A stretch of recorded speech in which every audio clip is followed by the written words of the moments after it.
Always after a wrench. What's going on, guys?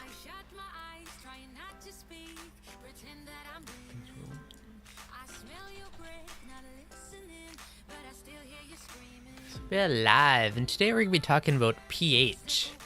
Now, it's kind of funny, because I always say don't chase numbers, and yet I've had this one bit of a quest to get those magical pH numbers for a while now. Hey Royal, hey Nato. What's going on, guys? Happy Wednesday, welcome to the stream. Wendy. So we got tanks and update. Nato, Christopher Williams, Royal Reefer. Welcome, welcome. Johan.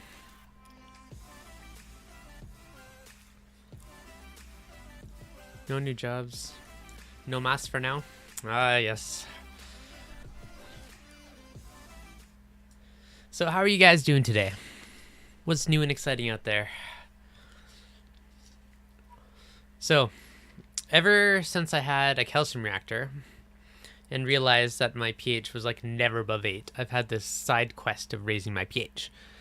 And it kind of started with raising the calcium reactor output, which I've done so many tests and different things to try and find ways to raise it. Hey yo, reefing with O in the house. So I've been playing with this battle of raising pH for a while. One point I don't care, but the other point it just bugs me because it's the one thing that is harder to control. PLH is low because my PO4 and NO3 are non-existent. So really, you shouldn't chase pH, but it's become a side battle. Just, I don't know, gives me something to do.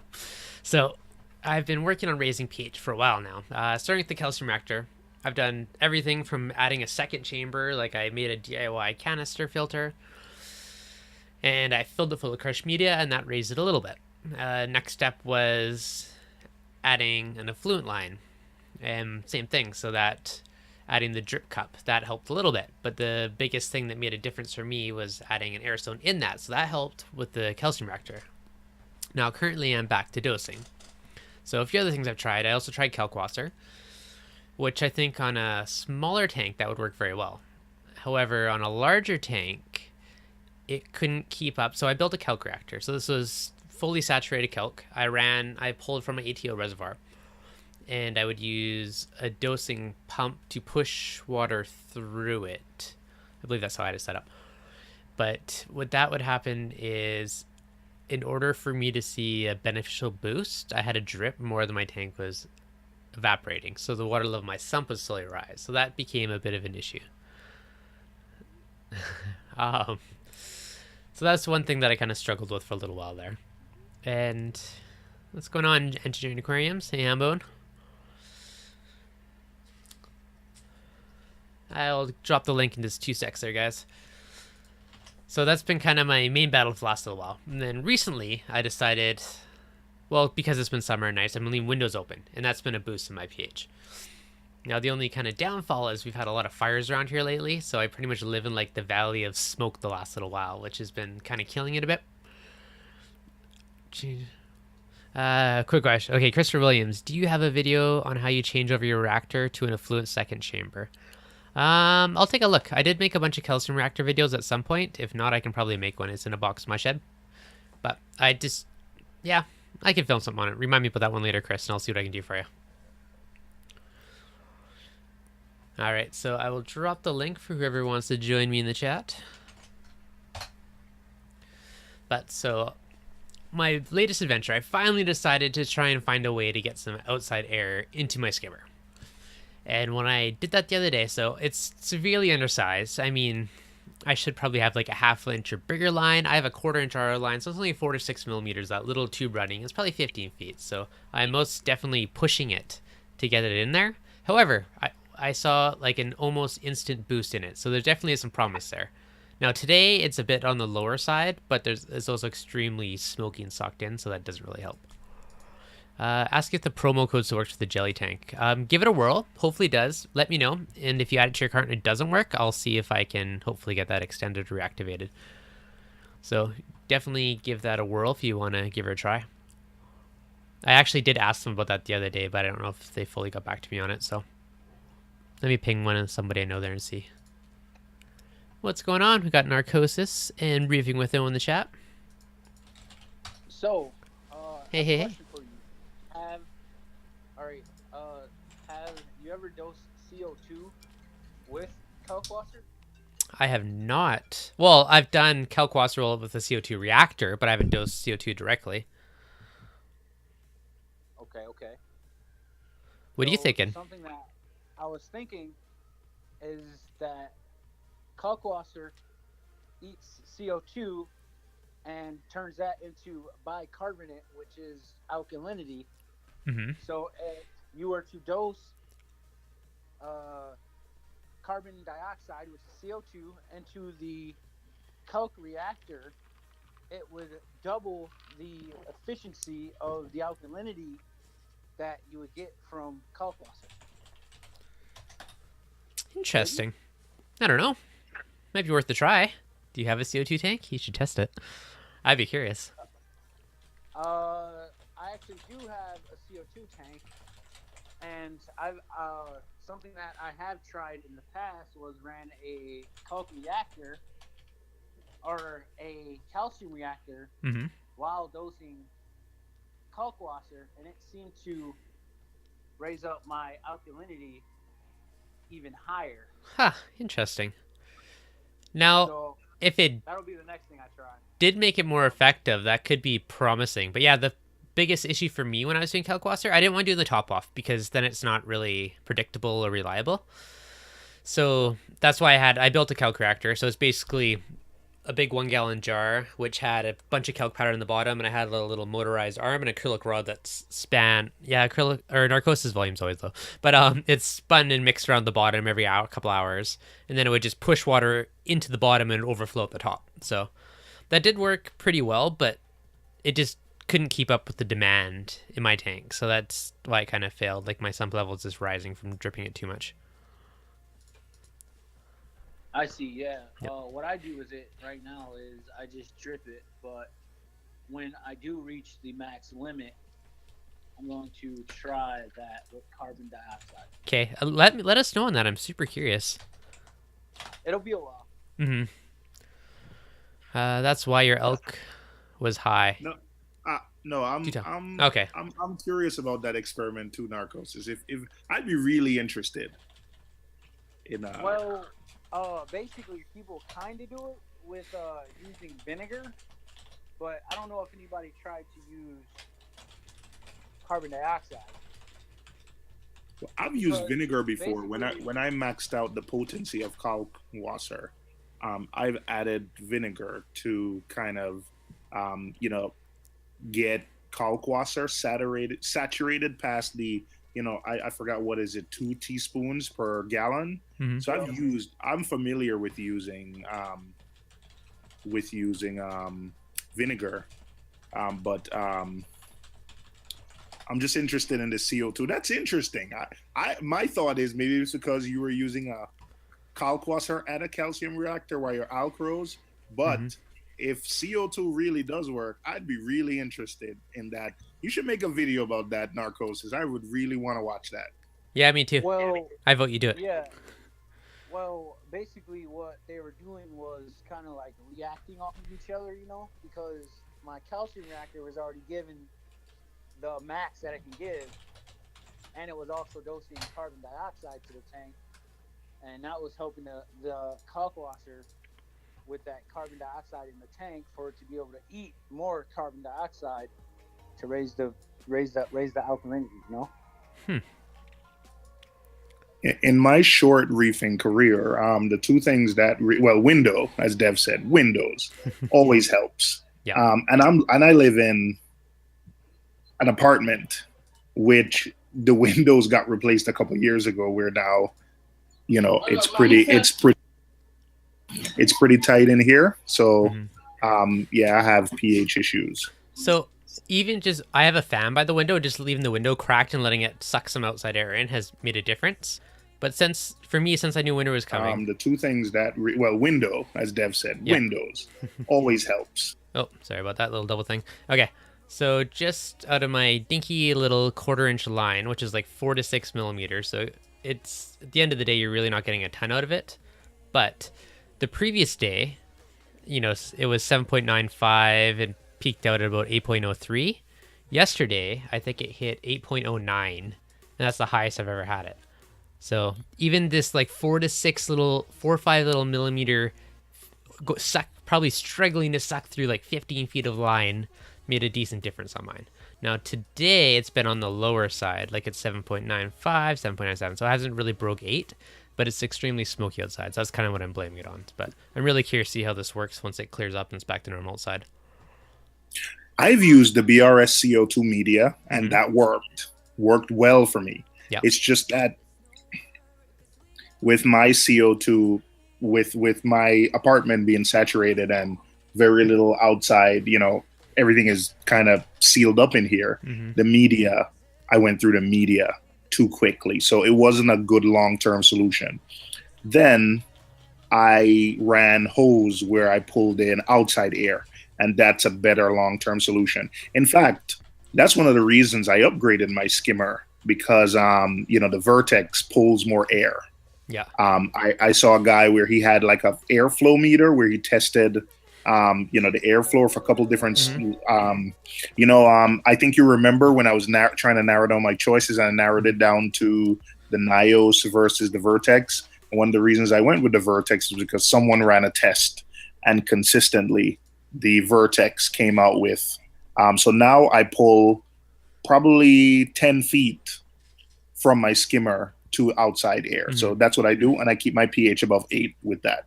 Oh, that's pretty good. Easy Reefer, I want to thank you for buying me a cinnamon bun and using the super chat. You're an amazing man, and I owe you cinnamon bun one day. If my pH drops below that, I know there's something going on with my alk. So my alk is getting low. So anytime my pH doesn't get above 8 midday, I know like the alk is slowly dripping down, which happened a few days ago. What do you keep your alk at? 8.5. Yep. Okay. 8.5. That's where I keep mine. I'm curious to test mine later and see what it is, just because the pH is lower. Like my theory is that it's because of all the smoke and stuff in the air, which is probably lowering it, but who knows. But did you do like a nice filter on your intake? Like for your airline? No? Okay. So I made mine. I use a little electrical box. I'll probably do a video on this one of these days, but I only did this yesterday. But I cut a bunch of slits in it, threw a bag of carbon in there, and stuff to filter out any of the nasties from getting in the tank. I probably should. But I probably should. You know what? You're a good man. So now I'm gonna do that. Okay. I'll send you a picture later. I'll make a video on it. Okay. So I just push it out the window, stick it out the window, the apartment window, and I'm using before my old skimmer, I was using a Skims. I had really rigid tubing, but now I have to be careful because I'm using like the only one that fits over the Vertex is a really soft tubing, so you have to be careful, not to kink it. What I did though, I used the quarter-inch RODI line, and I just used the neck size up and put like that over top of the little skimmer air silencer tube, and then I plugged that into it. So it's basically like a little adapter piece of whatever. I probably should. I had a hard time. I had more rigid tubing, but I had a hard time getting it over the skimmer input. So that's why I went with the softer tubing, because it was easier to basically boiled it and stretched it over. So. Oh, nice. But I consistently get the things that's worked for me is kalkwasser. But what I hate about kalkwasser is whenever I go from winter to summer, it takes me a few weeks. It took me a few weeks to adjust. Yeah. Because my evaporation changes by the season. I mean, it changes so much depending on the season. So, I had to get away from that. And then the CO2 media definitely works, but running an airline outside works even better. Yeah, for me, that was the biggest so far. I mean, today's not showing it, but yesterday was a huge spike in it. So that was showing definitely the biggest difference for me. But I've never. Yo, what's up, guys? I'm not sure if my mic's working. Yeah, no, we can hear you. Okay, cool. So what is going on, Sean? How's the tank doing? Tank's doing okay. My life's a clusterfuck and a half, but right now my biggest issue is I'm gonna replace my tank basically, because in the back when I drilled my holes I messed up, and so I can have it quiet or I can have it not leaking. It's a trade-off. And it's not really an option at that point. And if it's not quiet, I can't really sleep because this is in my room. But whatever. So I'm gonna replace it with a 65-gallon. The only thing I'm worried about is my deep sand bed and how I'm gonna transfer that Over to the next tank. Yeah. Do you ever clean it? Nope, never touch it. If you plan on transferring it, it's probably not a bad idea to slowly, like, you know, once a week, just do like a foot of it type of deal until you like slowly clean it out really well. That way it's not like a big thing releasing all the nasties all at once when you transfer it. Yeah, my thoughts was what I originally was planning on doing, though that's a good idea, and I'll take anyone's comments in the comment section if they've done this before, was take the coral out, drain it basically all the way down to the sand, and then I was only going to take the top few inches of sand off, and then just buy a new sand. That works too. And then use the new sand as the bottom part, because I know the anaerobic bacteria way in the bottom of the deep sand bed is what's going to cause issues once you start messing with it. Yep. I mean, you could very easily just like with the water change hose to start siphoning the top layer slowly off into a bucket. But the other option too, if you want to reuse your sand, I mean, if you don't mind a bit of work, just put the garden hose in there and just like rinse it and rinse and rinse it. I know for like when I had some, I did for like half an hour and just kept shaking in the bottom and then it would push the water up from the bottom of the bucket and kind of overflow out. That was a good way to clean it. But I mean, that's like half an hour sitting out there with the hose and stuff. So I think Milev's Reef has a good video on cleaning your sand. So yeah, he has a video probably about a year ago, but he has a pretty good video on him. His nitrates started to rise, so he took the sand out of his refugium and washed it clean. And so that video is a good tutorial on how to do it. Here, I have a very old ghetto video on it, but I'll see if I can find it. Cool. I think it's like a 30-second clip of me at the hose. Nice. The pH problem, I just have my skimmer with the airline outside kind of, or like up my window, and then right up to the screen. And then of course my 300-watt light, which is growing algae so fast that I'm out of nitrates and phosphates to get the algae to grow to raise the pH. That's where I'm at. Nice. Hey, gotta do what you gotta do. But yeah. I thought about trying the CO2 scrubby media that you guys are talking about, but I've never seen it for sale, at least where I am. I think he had like a dive shop. I think bulk Reef Supply has it. Yeah, it's expensive to ship for me, but I know diving stores might have it for like rebreathers and stuff. You can actually get it a lot cheaper because towards the end of my experiment, I forgot where it was. I forgot if it was a live stream or on someone's video, but I ended up getting it like way cheaper than what bulk Reef was selling, like a third of the price. I had to buy it in a big chunk. Like I had to pay $100, but I ended up getting 3 times the amount. It was a little weird because bulk Reef sells in pounds and it was in liters or something. When I did the conversion, though, it was way cheaper. So there are places you just need. Yeah, I forgot the name of it. I'll look it. I'm doing another project, helping my son with homework while I'm listening to the stream. But once I get a chance, I'll look it up. But the CO2 media, you can get it cheaper. I know that for a fact. It's just pelletized soda lime, isn't it? Like basically kalkwasser in pellet form? That's what it is. Yep, that is exactly what it is. I wonder if you could build something with just using kalkwasser, like with like just some thinner sheets of it. I don't know. Might be able to make some of that, but I don't know how much airflow block. Might be interesting. But that gets weird because as soon as Mark Lee said medical supply places have soda lime. That's where I forgot the website, but that's exactly where I got it. I think scuba diving shops as well might sell it. Yeah, that's another source. You're gonna have to go to a specialty scuba shop because most of them don't have rebreather.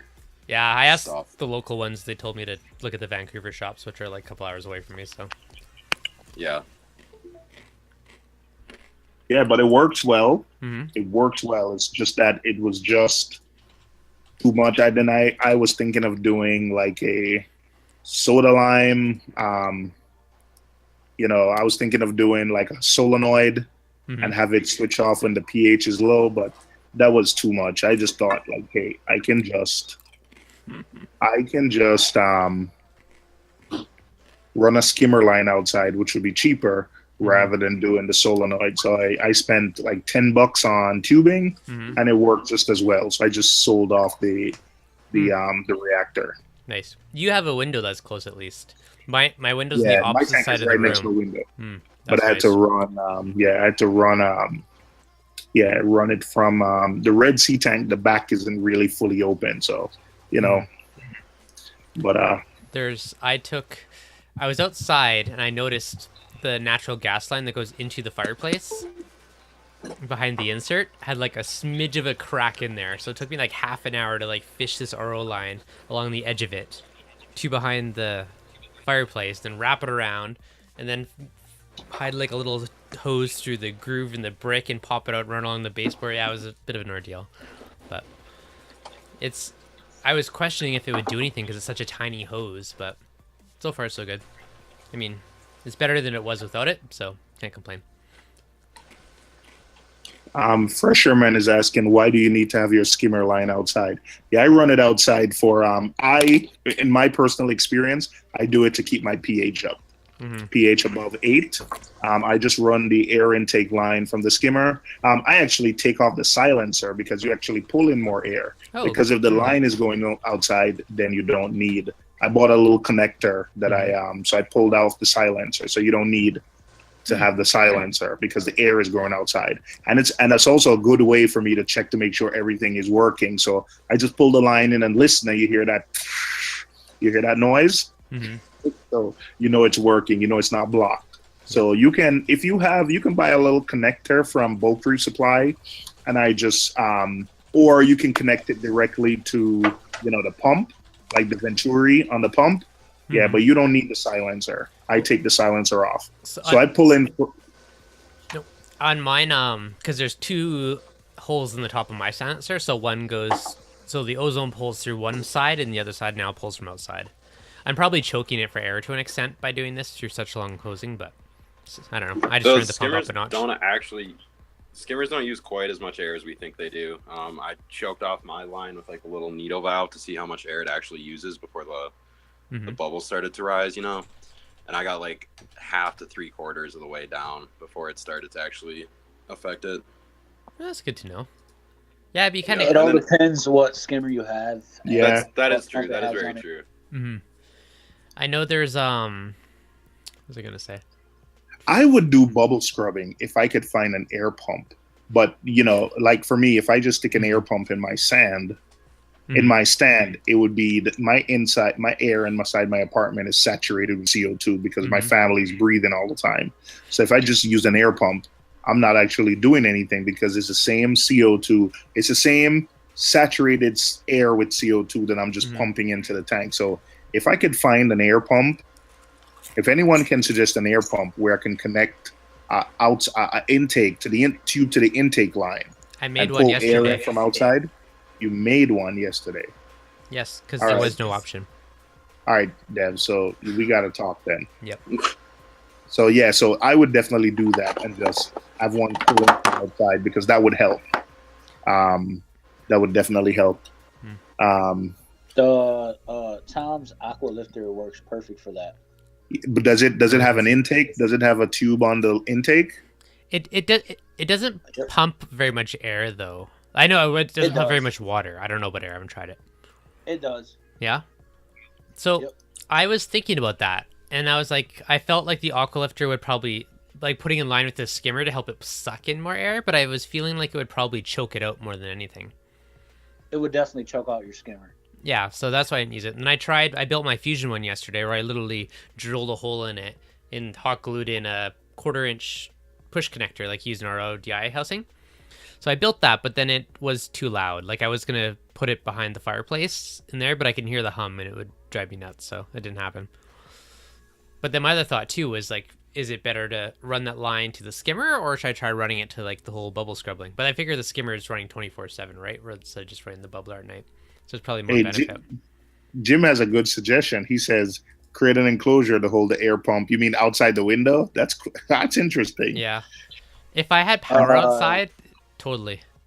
That'd be prime. But it's just then you got to run power outside somehow. Fish a power line beside the gas line. Have the power line inside. I would stick it right outside your window. Yeah, that'd be perfect. Yeah, right outside your window and hang it on with like a hanger or something. Yeah. Hey Jim. Hey Jim, I might think about that. Just do the pump, that air pump that you sent me.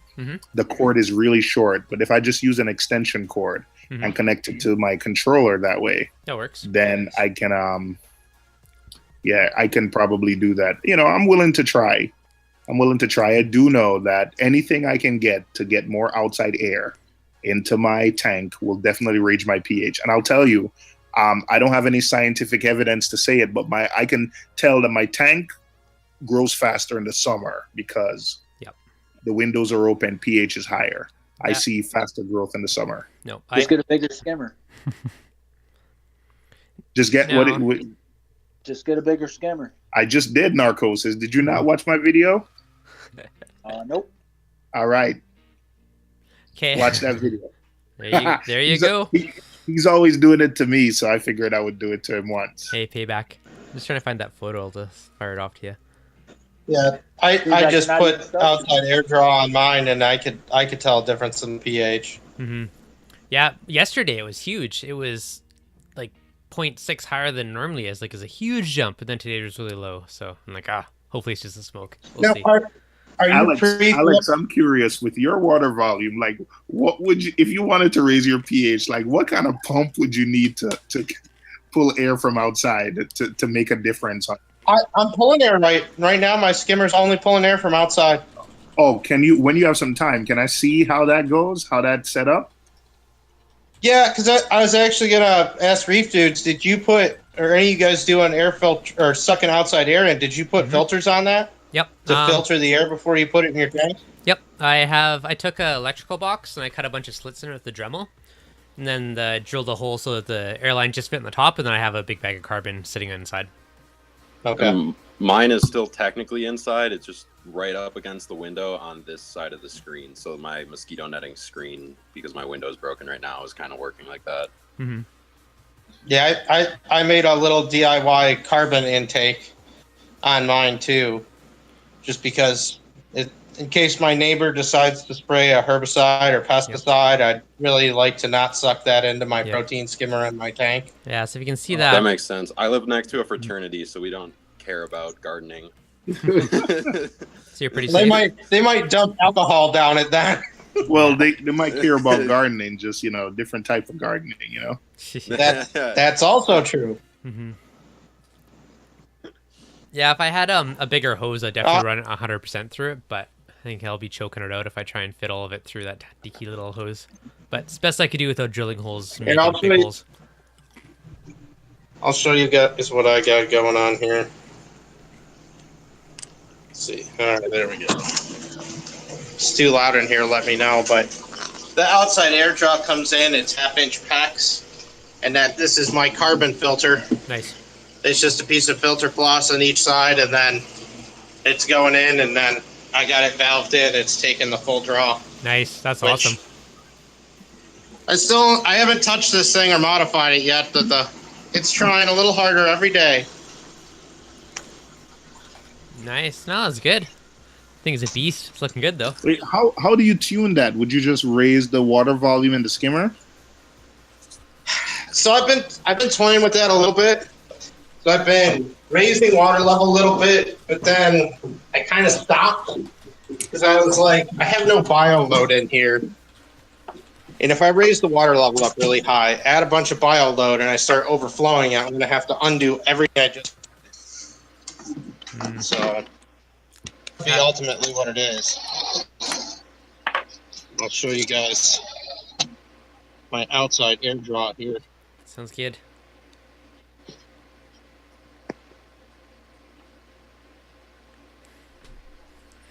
Now, do you have any filter media in the pipe, or is it just the slits like that on the side? Yeah, so there's filter floss in this too. Okay, nice.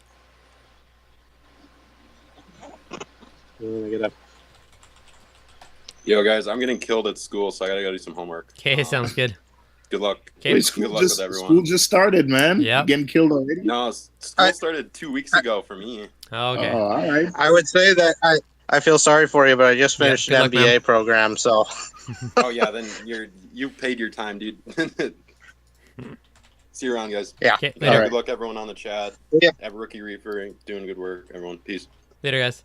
Thanks. Yeah, it's pretty simple air draw on here, though. It's just the filter floss, and then when I didn't have the carbon filter on it inside, you could actually hear the air suction. Nice. No, that's awesome. Looks good. If I can, no, sorry, I was gonna say if I can find a way to get power out there, I think it'd be useful to have an air pump outside and force it through a smaller hose. I think that would work, as long as you have a decently powerful pump. Yeah, I kind of wonder too, like just forcing more air in, how much you could kind of overdrive the air suction into it before you start causing a negative impact on the impeller. Yeah. You can. Rookie. Because I go ahead. Oh, I was just gonna say, Rookie says his pH is always 8.4. You just got that magical Aussie air down there. It's because you don't have coldness and your windows are probably open for life. It's just you're basically outside with a few walls, just for looks. Privacy walls. Yeah. No, I gotta see. I might add. I think I'm gonna add a second pump and tie that into the air draw too. So Nice. Oh, that could be good. But- That skimmer of yours is huge. The thing's a beast. yeah. Well, like I said, there's a lot of tweaking I gotta do on it though, because I gotta figure out if do I mess around with water height, or do I kind of leave it be for a while? And I'm kind of thinking I'm gonna add a second pump for more air injection to give it more uplift on the foam, and then just kind of wait and see what it does. Yeah. Yeah, I would let it stabilize So- with what your air is and then plate the pump last, right? Let it suck inlet as much as it can. Yeah. Yeah, I figure the more oxygen I can introduce to it, the better it is. So, because even if 2 pumps is too much, I could always turn them down, and that way they're not working as hard. No, that makes sense. We'll see though. How's the tank doing?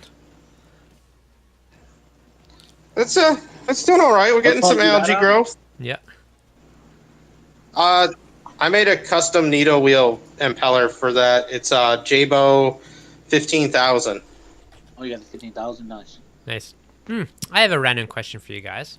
So right now my skimmer has a Jabo DC pump.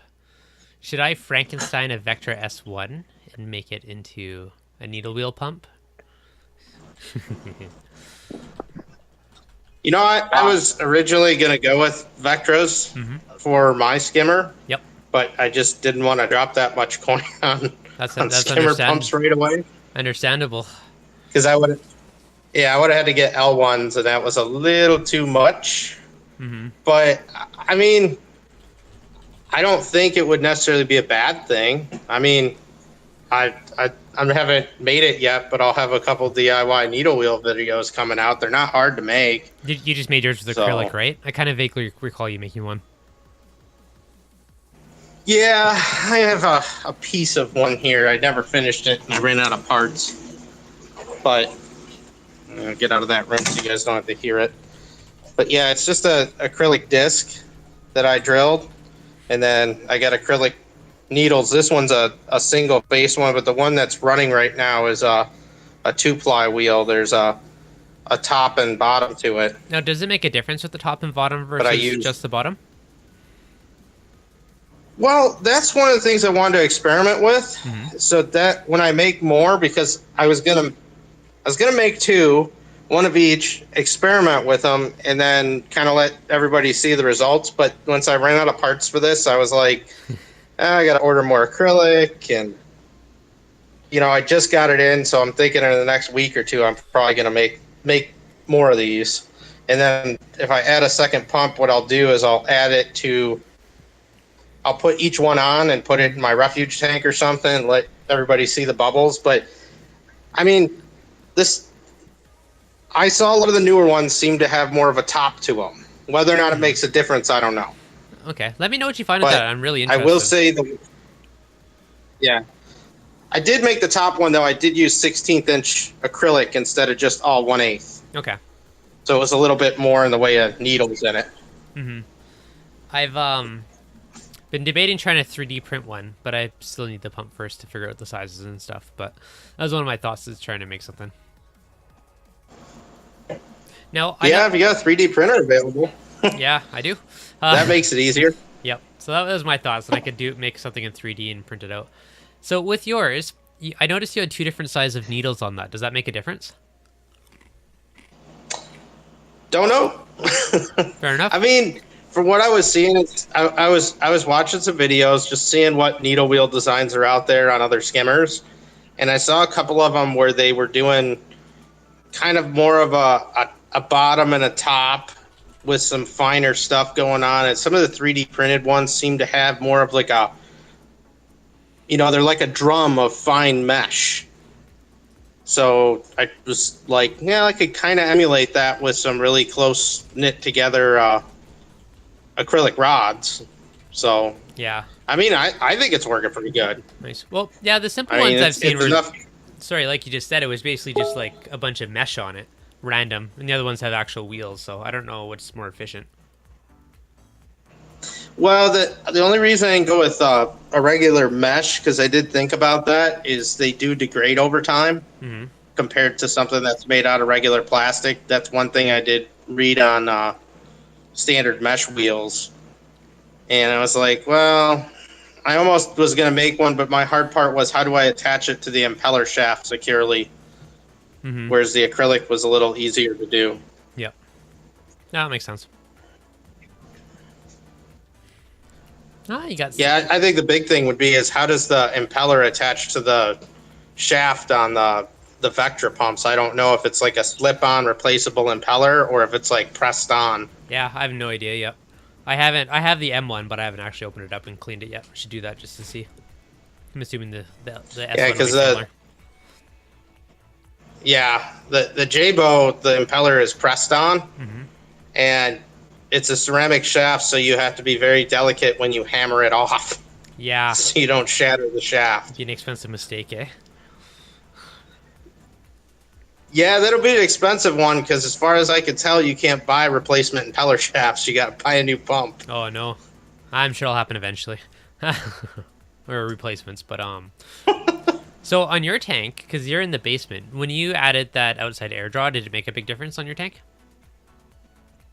Yeah, so just using, I don't have a probe in yet, but just testing on a Saltwater pH kit, I was going at I was probably just below 7.8. Okay. And after I put that on for like a day, it bumped it up to like 8.0. What was it? So I haven't tested it in a couple days. Okay. But there's a little more algae growth now too, so that might help it out a bit as well. Nice. That's promising. Well, the algae will absorb CO2 a bit too. Actually, Narcosis, earlier you were talking about adding CO2 to increase the alkalinity of the kalkwasser drip. Now, on the flip side, I know kalkwasser raises your pH by absorbing the CO2 from your tank. So do you think it'd still have that boosting pH effect if you're already potentially maxed out its CO2 absorption? Just on that experiment you were mentioning earlier. Well, yes, because your carbon dioxide will basically leach out of your water back into the air, and then your pH will just start going back up, I think you should experiment with this. I'm very curious now. Yeah, I'd be interested to know if it has a neutralizing effect on kalkwasser. No, exactly. Be really curious. Someone needs to try it. Narcosis, all you, man. I have faith in this test. I'm not quite at the experimental stage, otherwise I'd say I'd do it. Yeah. Well, I would have to break down the calcium reactor on the frag tank, hook that up to my J-bow pump, dosing couple. Just put a T in the line. A T in the line and a needle valve, done. We got solutions here. I think that would work. Just a cheap needle valve from the hardware store, a little line and a T, done. Well, thing is, I don't have a tank that's sucking up that much alk. Just throwing it out there, just in case you have the urge one day and you're bored and curiosity gets the better of you. I'm planting the seed. Well, basically, one day I will be hooking back up a calc reactor hooked onto a calcium reactor. So what it will do is it'll go from the calcium reactor into a calc reactor into my tank. Interesting way of doing it. So it'll go from low pH with alkalinity and calcium into a calc reactor, which will raise the pH and then come out like super strong. I could see some potential with that. Now, I guess the only thing I would be interested to know with that is, would it cause anything to precipitate, given that high concentration of calcium alkalinity bicarbonate in that water? Because are you talking about having the affluent from the calcium reactor go straight into the calc reactor? Something either sort of close to it.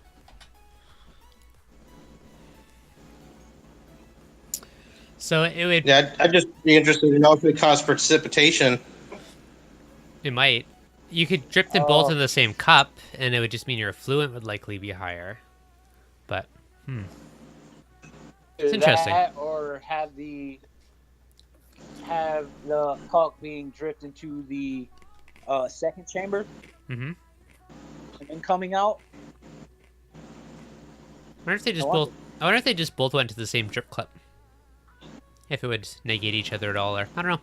That'd be a simple way to test it: is drip them both in the same cup and see what happens if it precipitates or what it does. Yeah.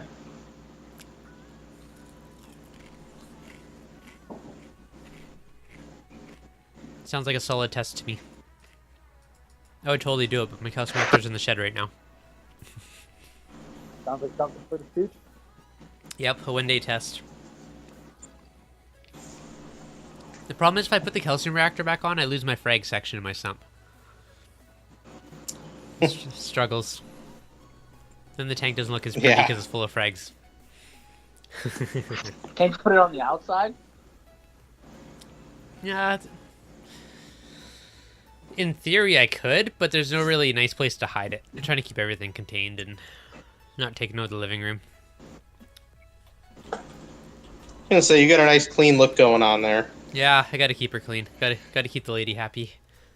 I can't completely take over the room or bad things happen.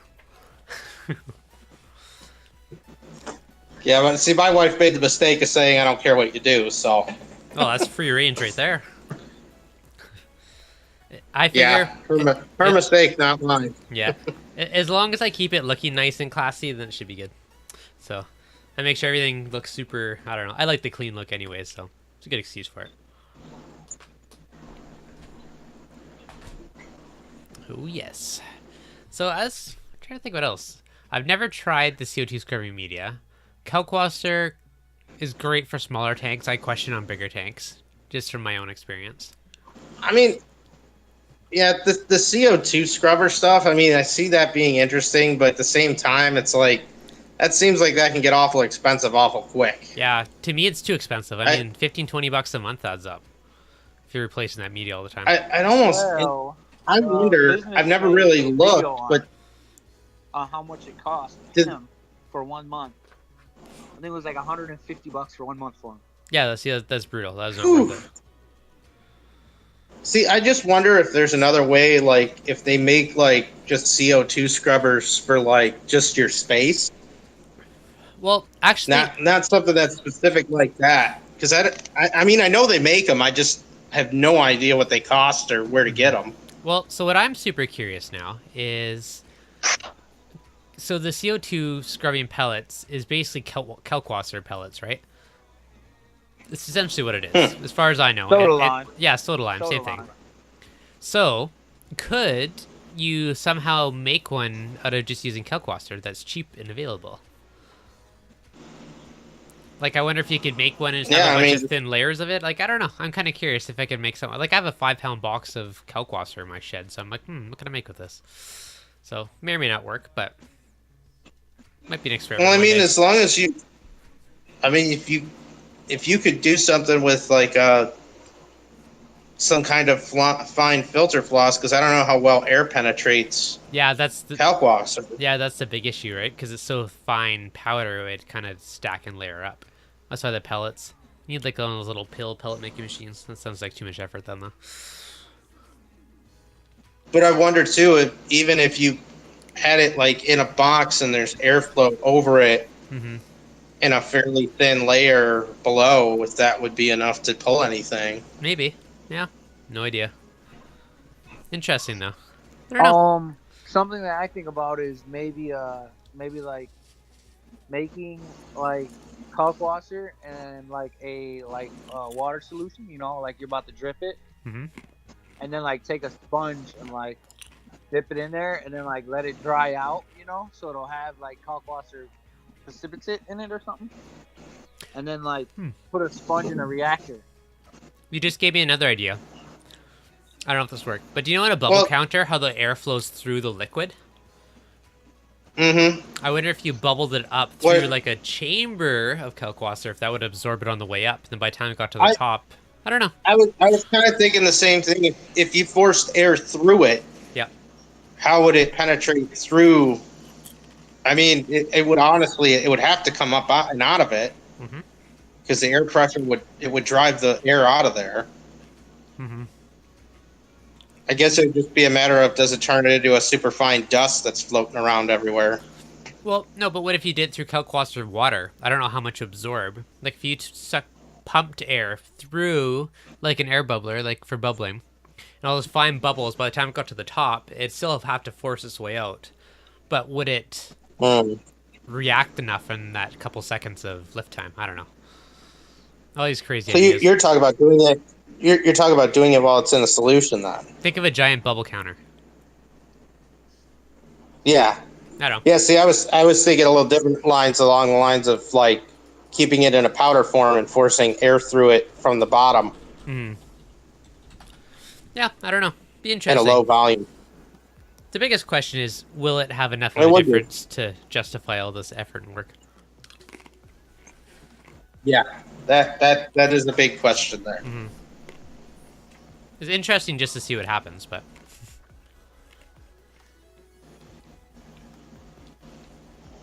so we'll see. I don't know. One day I'm gonna try some of this stuff. That I don't know. Just for fun. I literally bought like a 5-pound bucket almost worth of calc, like a giant box of it, and I've used maybe like a couple of cups of it when I built my reactor, and I haven't touched it since. So gotta do something with it one day. I don't know. I might get some calc. I might get some calc to start for a bit, because I'm thinking with this thing, there's no way around getting a calcium reactor, because I'm not paying for 2-part. Yeah.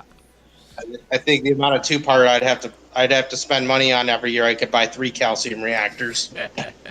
Is that okay? Is that one big tank or 2 tanks between the seam?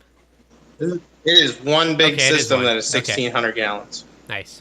I wasn't sure if there was like 2 butted together, or how you had it with the seam right behind you. Yeah, they're both they're separate tanks. They're just plumbed together. Okay. Yeah. So there are 2 plumbed together?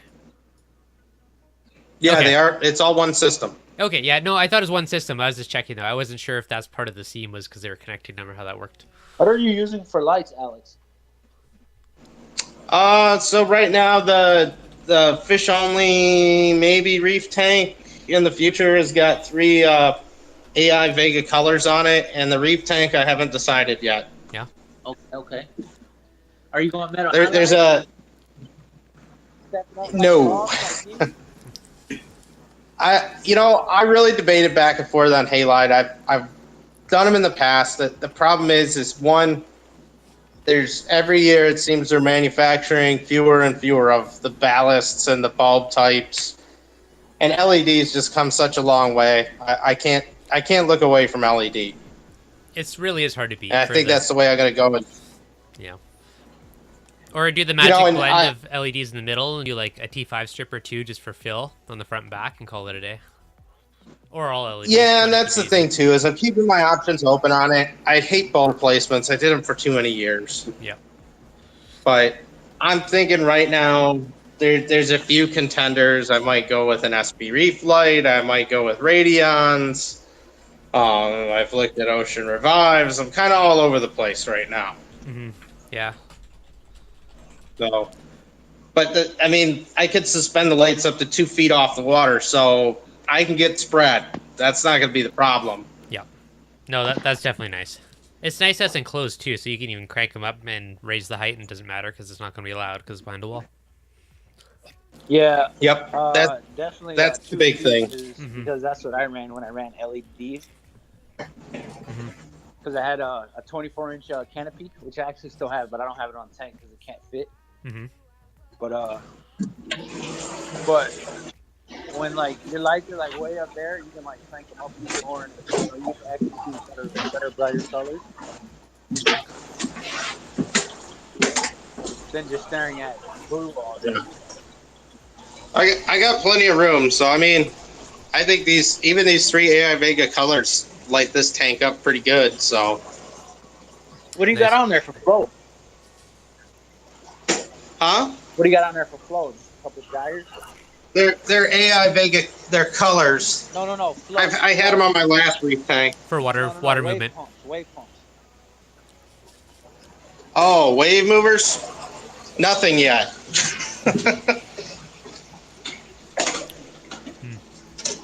Let me walk out of there so I don't have all that background noise. Okay. Wave movers?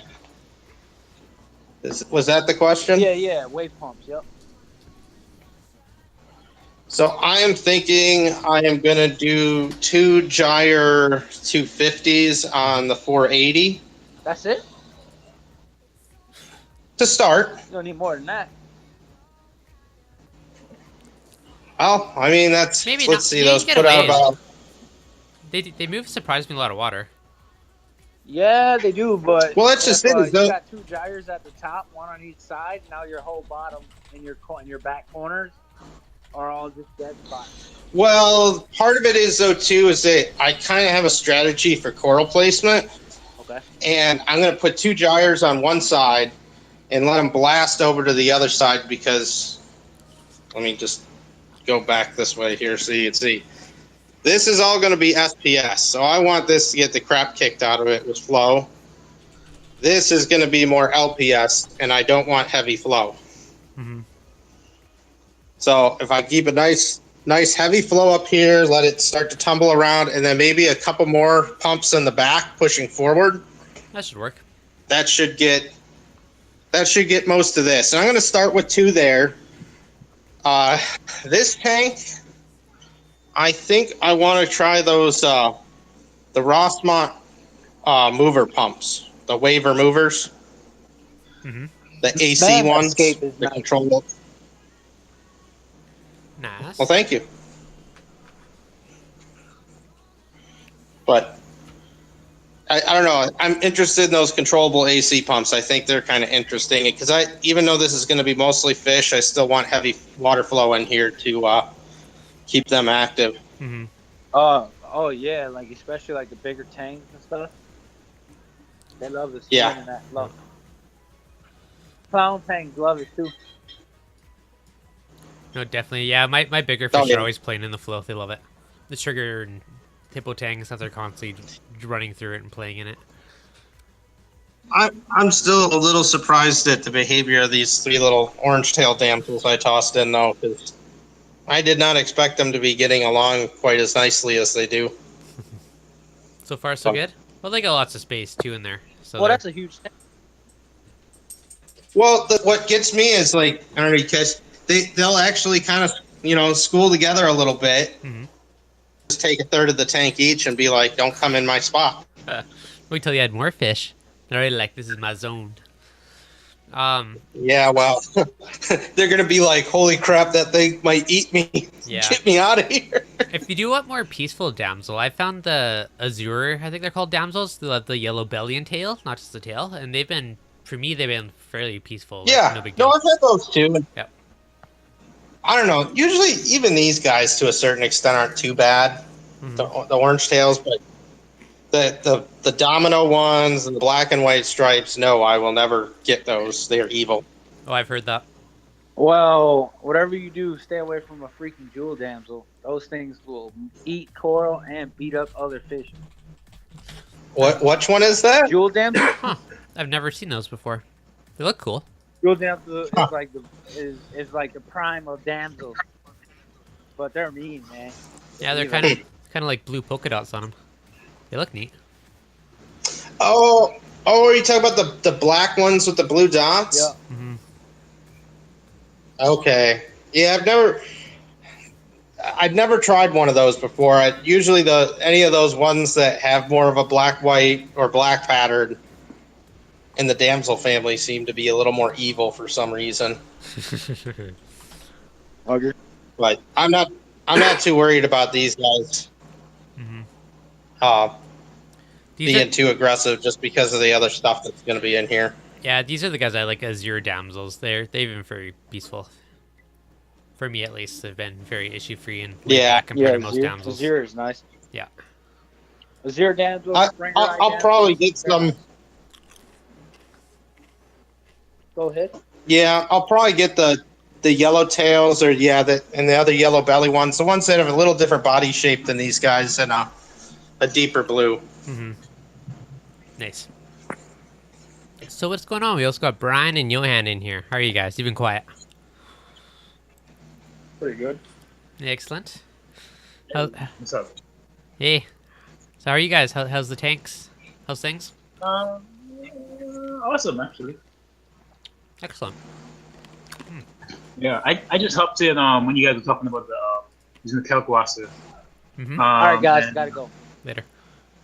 And then Alex was saying if you could run the air for the bottom, I was thinking, why not use like filter floss or like a 100 micron filter sock Mm-hmm. above it to prevent the dust from coming up. Ah, yeah, I hear what you're Yeah. saying. That'd probably work. I'm just wondering how much, because if it was too thick, the air would struggle going through it, right? So you'd almost need layers of it or something to do it. I don't know. But Well, the only thing you could do to counter that, if you have a relatively small air draw, if you have a big area where it's held, it wouldn't need a lot of airflow through it to penetrate it then. well, I guess if it's flowing around the pellets, it doesn't need that much contact time, right? So Yeah. If you have wouldn't you need a air pump kind of to match to push the air through? I think you would if you're forcing it through rather than sucking it. Yeah. Lots of hypothetical experiments here today. So Another thing too, with drawing the outside air, Mhm. I've never had luck with that. really, eh? My pH has maintained 7.8 from day one. So yesterday, it was the first time I've done it when I ran that hose. Like, it's way undersized, very tiny hose, but it's the only thing I could sneak in without making holes. And it peaked at 8.09, which for me was pretty, like, a huge peak, because previous it was 8.04 is my highest. So 0.05, not that it's a huge number, but that's the highest it's peaked in the previous week. And normally it's more around like 8.03. So that was a pretty big spike compared to normal. At least on the Apex chart, it looks big because it's like higher than everything else. So I'm curious now to see what happens over the next week or so once it, saturates a little more and hopefully it's not so smoky outside. Yeah. Mm-hmm. I always find that weird that it stays at like when before I was using a RDI system, my tap water comes out at 9.8. Oh wow, that's high. Yeah, but TDS is like 60, so I don't know what it is, but once I use the salt in, it drops down to 7.8, and it remains like that. Huh. Yeah, so mine is generally more around the 7.9 something. Like 7.9 to 8 kind of thing. So I've been trying to get it above 8 for a while now. More or less just because I know the corals grow a bit better with it. That's kind of my main motivation. But even since it's been summertime and leaving the window open with the fan on, like the last few weeks, like things have been really happy, and I can visibly go look at my tank and notice stuff growing and encrusting from week to week. So I don't want to lose that once winter comes.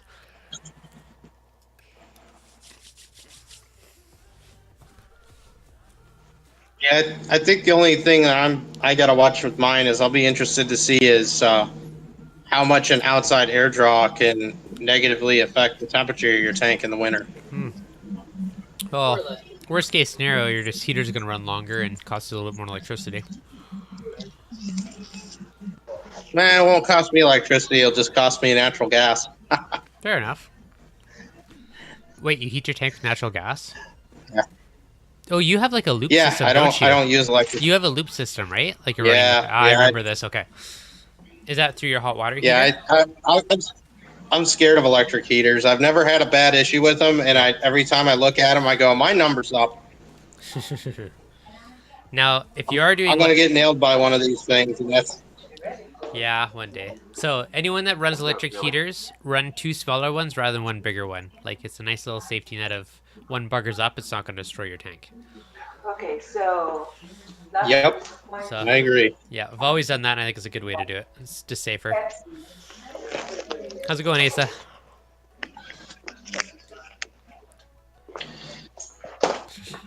That good? Hello, hello. Started to cool off a bit. Oh, guys, I gotta drop off. My wife just came home, so I'm gonna go say hi to her. So Okay. if I see you, I'll see you on the next one. All right. Sounds Thanks, good. Reef Dudes, for having me. No problem. Thanks, Alex. All right. Bye. In and near, out and near. What's going on? Oh, I got cut off the video. A zone on your heating system. Yeah, I think, dude, running it through your water heater is actually a cool way to do it. It's probably a lot cheaper, actually, than electricity.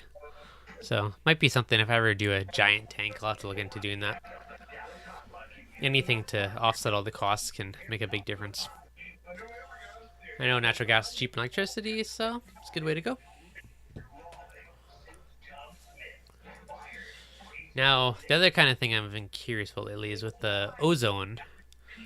I'm running it through that silicate-based moisture absorber.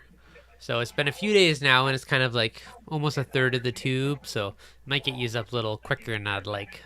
But it might be a bit of a pain if I have to renew that too often, so may get more silica gel and build a bigger one, but we'll see what happens.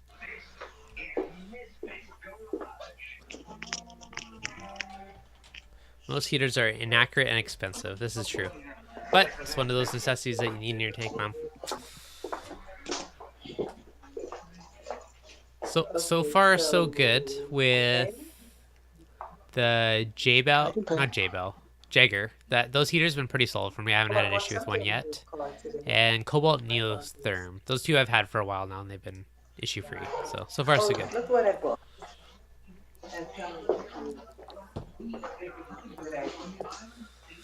Now, my other debation lately is I've been half thinking if I should add a hippo tank, or not a hippo tank, powder blue. I know a guy that's shutting down a tank and getting rid of some stuff, so I don't know if he'd be a disturber in my tank or if he would be a useful one to add in. I love them, but having 2 other tanks could go either way. In his tank, he has a hippo tang and a yellow tang with it already. So at least I know the powder blue is probably going to be friendly. The question is, would my fish be friendly? I don't know. It's kind of like Russian roulette, but I'm tempted to try it because powder blues are beautiful fish. My size is on 18 and tank's at 26. Does that temperature, Ricky? A bunch of stuff online.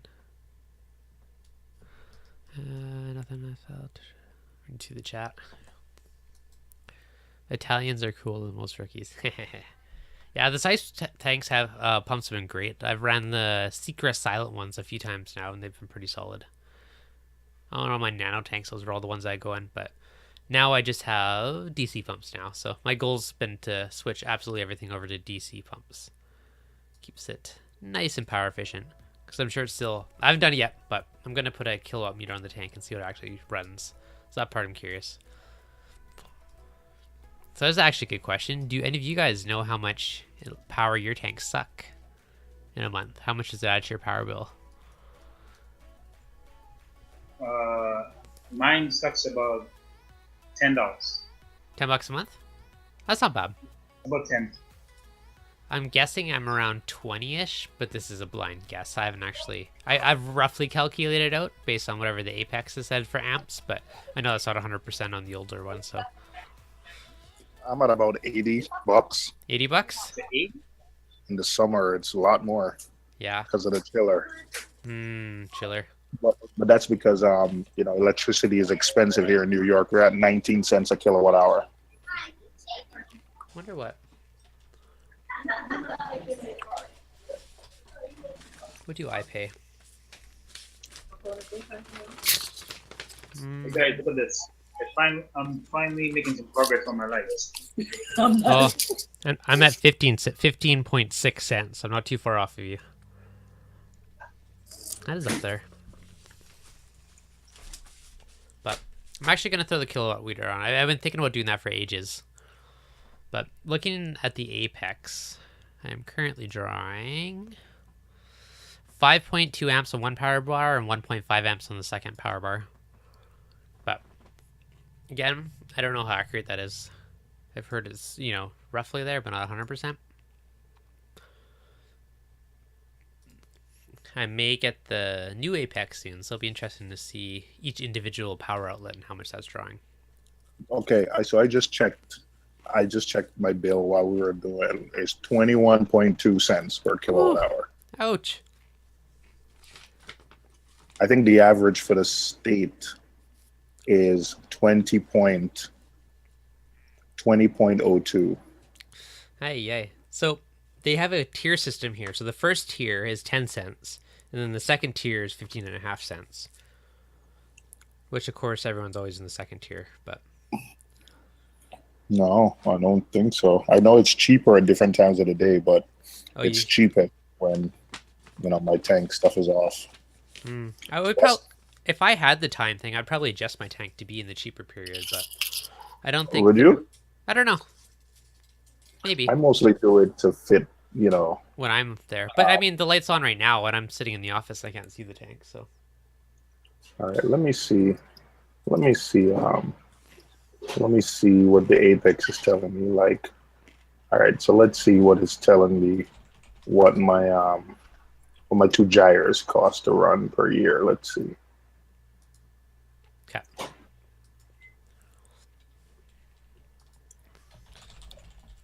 Belkin power monitor, $20. Yeah, that's not bad. I did buy a kilowatt meter like a couple years back, and that thing's kicking around somewhere. So I'm just gonna plug my UPS into it, which runs absolutely everything on my tank. So that'd be a good way to check it. You went to solar. Philip, is your whole house and tank on solar? I have kind of thought about that. I have 400 watts solar panels on the side of my deck, which goes into a couple giant deep cycle batteries. And so far that charges my... whoever it is to join, just make sure you mute the YouTube. Hear a bit of backfitting. But so the solar panels run my landscape lights right now. And I actually did run a wire into the attic because I was thinking about doing some lighting to light up some stuff in the house, running off the kind of solar landscape light type of deal. That'd be kind of fun. So I haven't done that yet, but eventually if I move my tank up there, it might be a good idea to hook that up to the MP40s or something and use solar power as kind of like a backup. It'd be kind of a cool way to do it. So maybe a future project. Yeah, I was probably. How about I heard Tesla was releasing a battery. It'd be cool to kind of charge it during times that electricity is cheap, and then kind of switch to it when during the day when electricity is more expensive. So I think that was I think that was actually one of the main ideas for it, wasn't it? Or is that just a side one? That's what I thought of too. No, yeah, or even if you get some solar panels and charge it, and then use it. Yeah, so yeah, I think those are all viable options. I read an article the other day of a guy that built his own for a few $100 using recycled laptop batteries and different things. He built a giant one. If you have the skills to do it, more power. I think something as simple, if I had a space to put a large battery, I'd probably charge it at night and then let the chiller use it in the day. Probably, I have to check the difference between day and night, but I think it's probably about half the cost. I don't know how much savings it would be, but I think it actually would be interesting doing. It would make sense for you if you have a decent difference in your tiers of your electricity. I mean, I'm looking at it now. It's about half. Yeah, so I mean, that would be a great way to do it. If you can get yourself some free or cheap batteries, because I mean, batteries aren't cheap for the big ones, but Yeah, we would have to see how long it takes before it pays off. The investment pays off. mm-hmm. And of course, you'd have to have something where if the battery ever runs dry, Mm-hmm. I'd want it to automatically switch to, regular AC power, because I wouldn't want, my chiller to not run. Yeah, no, exactly.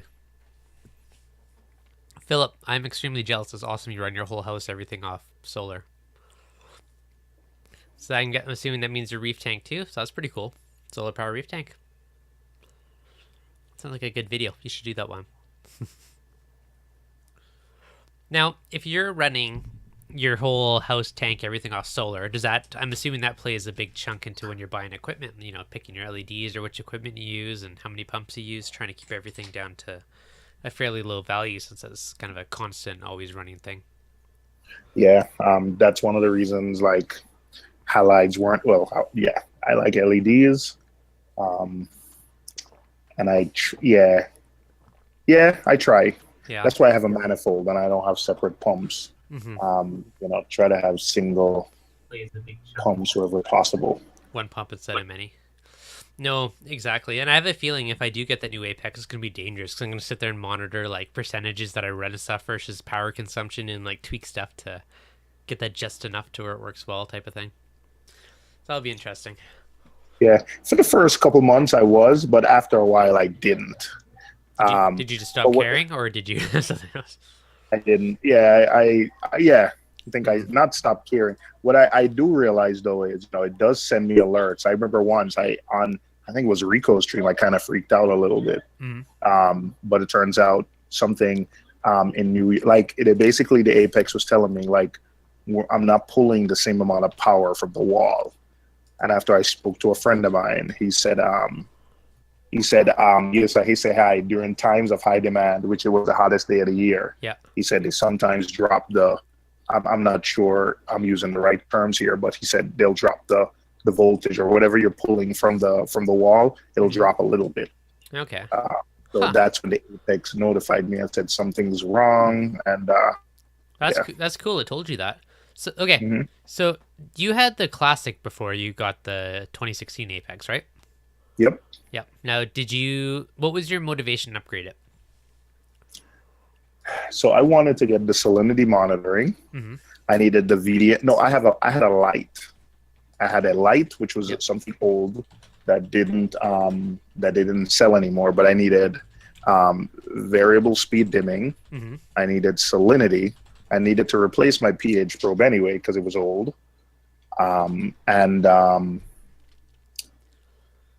I think when I added the cost of selling the Apex light, and if I was supposed to buy a salinity module and salinity probe, mm-hmm. get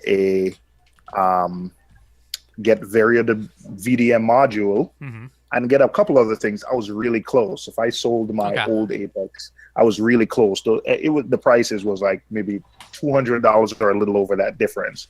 So I decided to upgrade. Plus, I decided to upgrade because it was, and then they were having a special at Manhattan Aquariums where you bought an Apex and you got like I think $200 credit to the store. Nice store credit. That's a good deal. Yeah, so I went down and I 1, 2, 3 took advantage of that deal. Nice. That's a great time to do it. Yep. Sweet.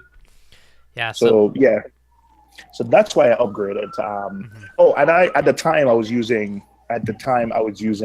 the BRS dosing pumps. Yeah. And you can only I think you can only use outlets 1 and 8 for really low power devices because mm-hmm. those are the mechanical switch. Yep. Because I've had where I had BRS dosing pumps stuck on before on the electronic outlets. I think you can't use the first 6, only outlets 1 and 8 are physical like switch. Yeah, I think they're relays and the other ones are triacs. Yeah. Mm-hmm. All right. Yep. I know the terminology. So I had 4 or 6 of those pumps. So I decided I I know EB4s have all switched, so that was also a factor in upgrading. The fact that all ports are now switched. Yep. Now on the new one, the EB832, is it all relays or triacs, or what's the deal with that? Like, does it matter what power draws on each plug? It doesn't matter. I don't know what the terminology is, but I know I did find out, and it doesn't matter. You can run, pretty much any device on any one of these ports. Okay, that's good to know. One other factor with upgrading is I was going to get my hands on a couple of Neptune dosers. Yep. And, they do have some ports that if you're using some of the Neptune devices, I think it's called DC24 port. You don't actually have to use a physical power port like the dose, just plugged right into. That's another reason I upgraded. I was getting my hands on 2 Neptune system dose units, and instead of I had to buy a module in order to connect those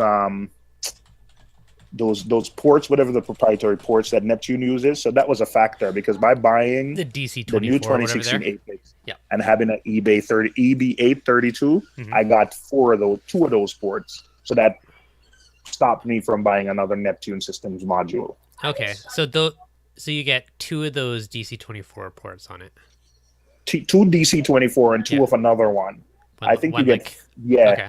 I think you get the one that I'm not sure the difference, so please don't quote me. Nobody quote me on the terminology, but you get the one that you can plug the dose in, which is a little bit larger, and then like their PMUP pumps. Yep. There's a different smaller one that you Okay. can plug those in, so you get 2 of each. So those are called DC24, and the big one's called One Link because it uses so the One data Link. and power in the one cable. Yes. So One Link. Yeah. So with the One Link module, yes, I was gonna have to get a One Link module. So I decided, I didn't want to buy a One Link module. So by the time I added it up, I mean the cost was really close. I think Okay. I'm saying 200, but I think it was even less than that. Okay. I think by the time I sold my light for like $200 with the EB8, $200 or $300, and added the cost of all the modules that I wanted, it was close and everything was built in. So I decided to get it. Okay. Yeah, no, that makes sense. I have somebody that wants mine, which will pay for about half of a new one. So I've been debating it the last week or two. Seriously debating it. Mainly because I want to get on the insider program for the new Trident. That's my main motivation. But and since it only works with the new one, I'm assuming that's one of the requirements. So I don't know. It may happen in the next little bit. There's a strong consideration to get one. So. But on the plus side, at least all the classic stuff works with it, so I can keep my second power bar and a bunch of the other stuff with it. Yeah, you can plug any of the old EB8s in it. Yeah, anything but old works on the new one. Yeah. And then I got a last winter when Bulk Resupply had their 24 hours of reefing. I got I got one of the old Neptune Systems. I got one of the Apex Juniors for like 100, little over. It was a little bit. I had some points saved up, so it was probably the same price as getting like a Reef Keeper. It was a little over $100. Oh, that's all so right. I added that to my son's tank. So for y'all listening, I don't do anything simple. It's not simple at all. So my son's 14-gallon Nano has an Apex Junior. So overkill. Love it. Yeah. I'm a tech jump. Yeah, I don't blame you. I'm the same way. I'm terrible at simple. I like to go crazy and go all out.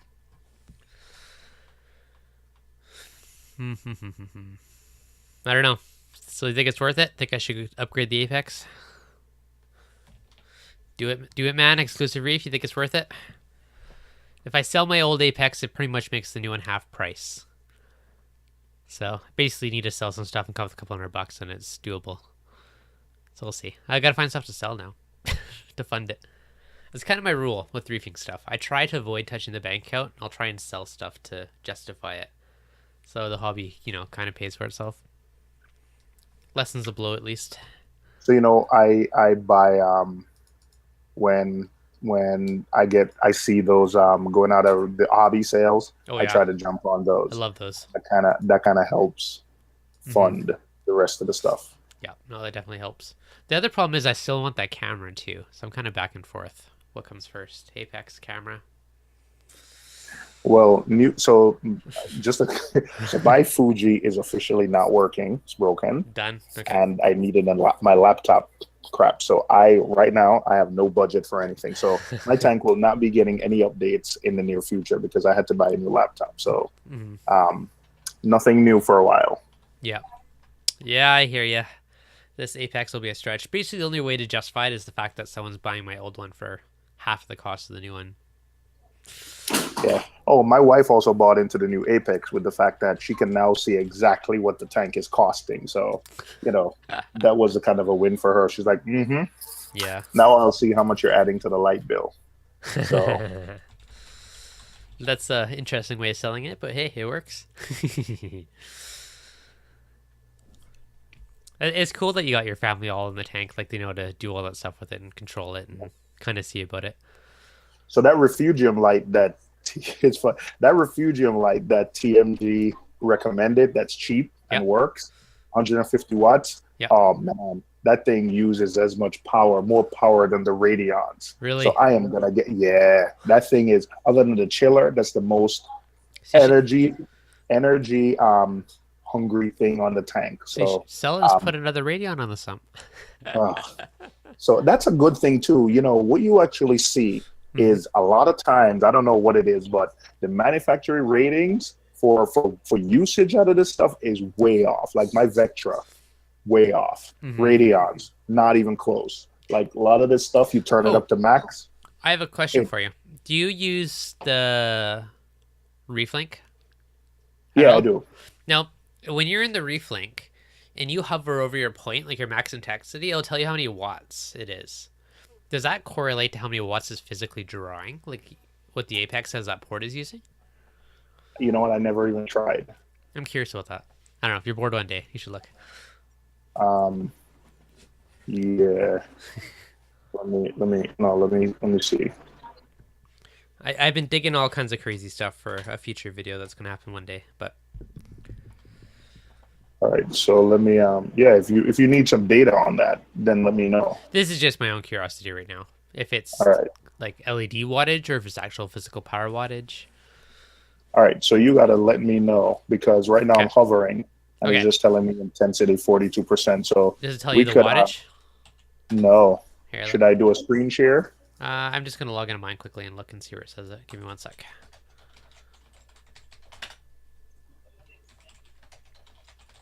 So you're in EcoSmart Live, right? It's telling me at the bottom. Yeah, it tells me at the bottom. 151 watts. Okay. Approximately.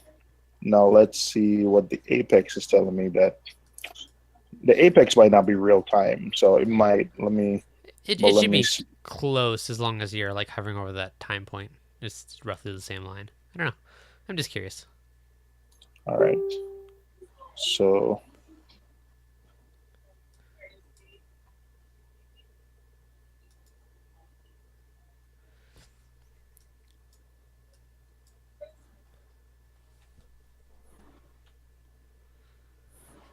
It's the coral cost that I have to hide.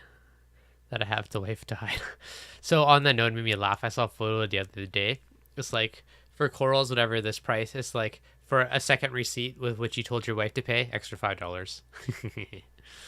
Made me laugh. Yes, it was a $20 coral. Actually, not bad. Pretty close. So collectively, it's telling me it's 151 watts for both lights. That's with EcoSmart Live because I'm running 2 watts. Okay. Now my Apex is telling me that one is running at 71 watts and the other one is running at 74. Oh, that's pretty close. So, yeah, 145 versus 151. Pretty close. That's not bad. Yeah, even though and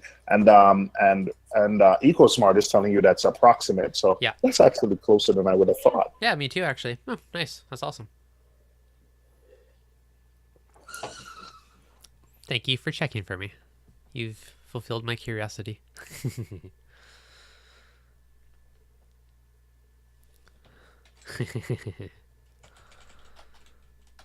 Oh, that's pretty cool. The coral that cost half the wife to hide. Hey, ReefDudes, I'll be right back. Just give me a few minutes. Yep, no problem. Yeah, so no, that's actually super interesting to hear that it's about the same. I have a feeling if I do upgrade the Apex, it's going to be dangerous seeing the power of every port, and then I'll be tweaking equipment for a while. It probably doesn't help that I have 3 pumps all on the one wall, but it's good.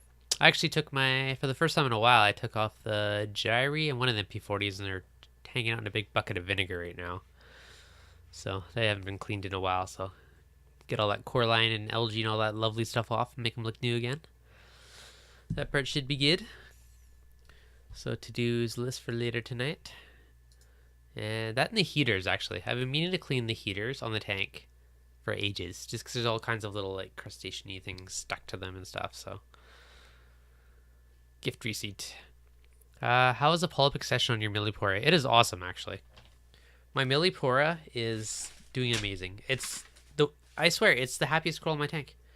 When I had issues with my tank a while ago, by a while ago, this is like almost a year ago now, but like Christmas time, tons of stuff had issues. Milliporias just keep growing and growing and growing, and even the new ones had, it's encrusting. The ones I did a video on like 3 weeks ago now, maybe it was a month, a couple weeks. Anyways, yeah, like I'm seeing them starting to encrust over top of the putty on it, which has been awesome. I'm gonna see if I can connect with my phone. I'll run over to the tank. Let me find the chat. Okay, I have to invite myself to the chat. Give me 1 sec.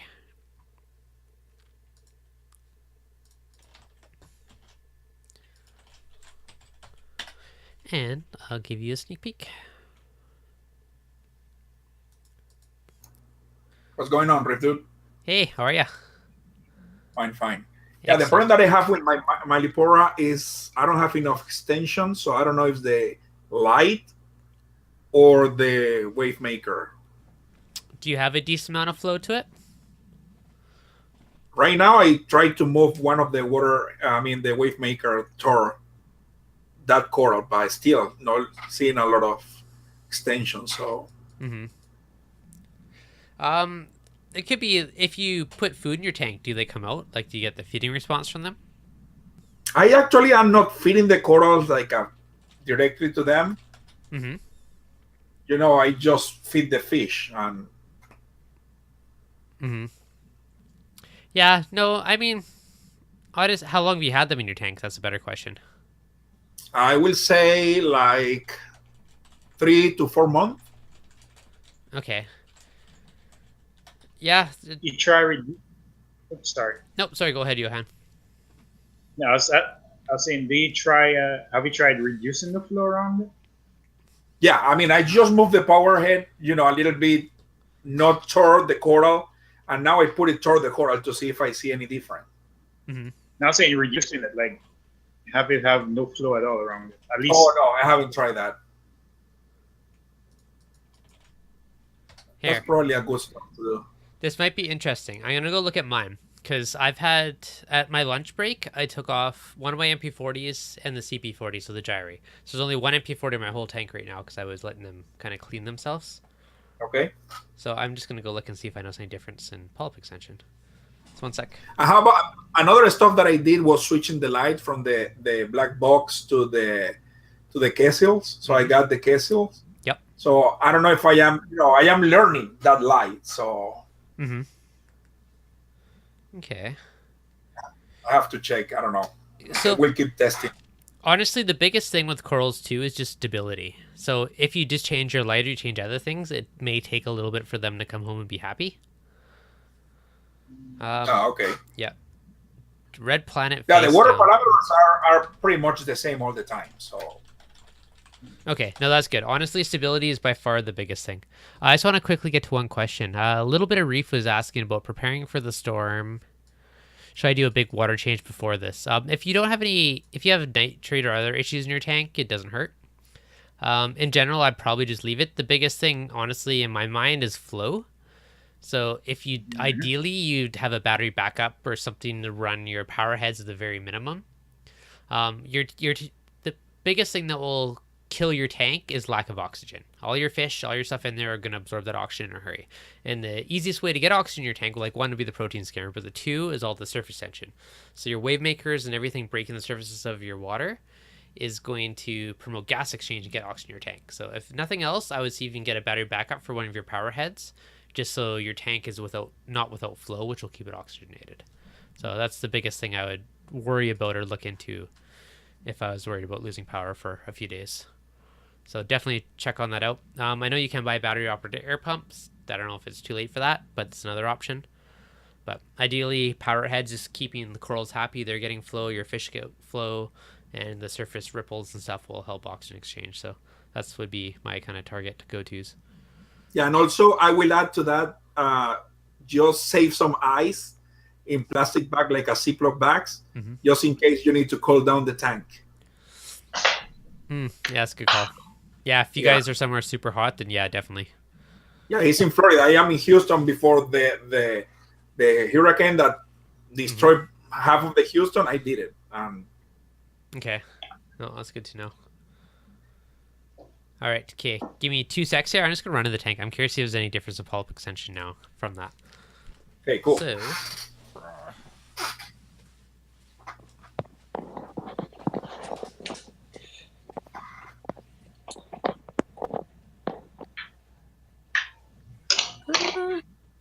okay, so far, I don't think there is a big difference because I'm still seeing lots of polyp extensions, and I probably have very low flow from just having one power head instead of Oh my god, dude, that's a lot. I can barely see some little tiny stuff from mine. Okay, let me whiten up the lights here. Give me 1 sec. Just so you can see better. But yeah, no, I generally get pretty good pulp extension for whatever reason. I don't know if I can show you mine. Probably have to reconnect from the cell phone. Okay. Give me 1 sec though. Just get into the Apex, turn on my photo mode.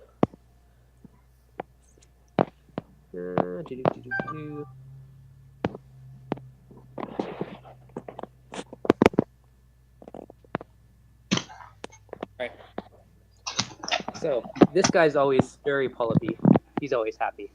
So this is it's actually moving not too bad for anyone. No, man, I have pretty much no extension if we compare it to that one. Yeah. Yeah. What else? I noticed the same. My acros are the same. The acros are not showing that much poly extension. And then all these guys, like those are my newer millies. Like they're shorter polyps, but you can still see lots out. So overall, they're pretty happy. Like, but then here's another scenario. The one on the top right, that's a pink lemonade, lots of polyps. The left there's a different kind of pink lemonade, but they're tiny little dinky polyps, and it's orange. Look at the red planet, like my red one has way more polyps. And has hard, so it's kind of a mixed blend. How can I connect to this call from the cell phone? Okay, give me 1 sec. Just gonna run back to the computer.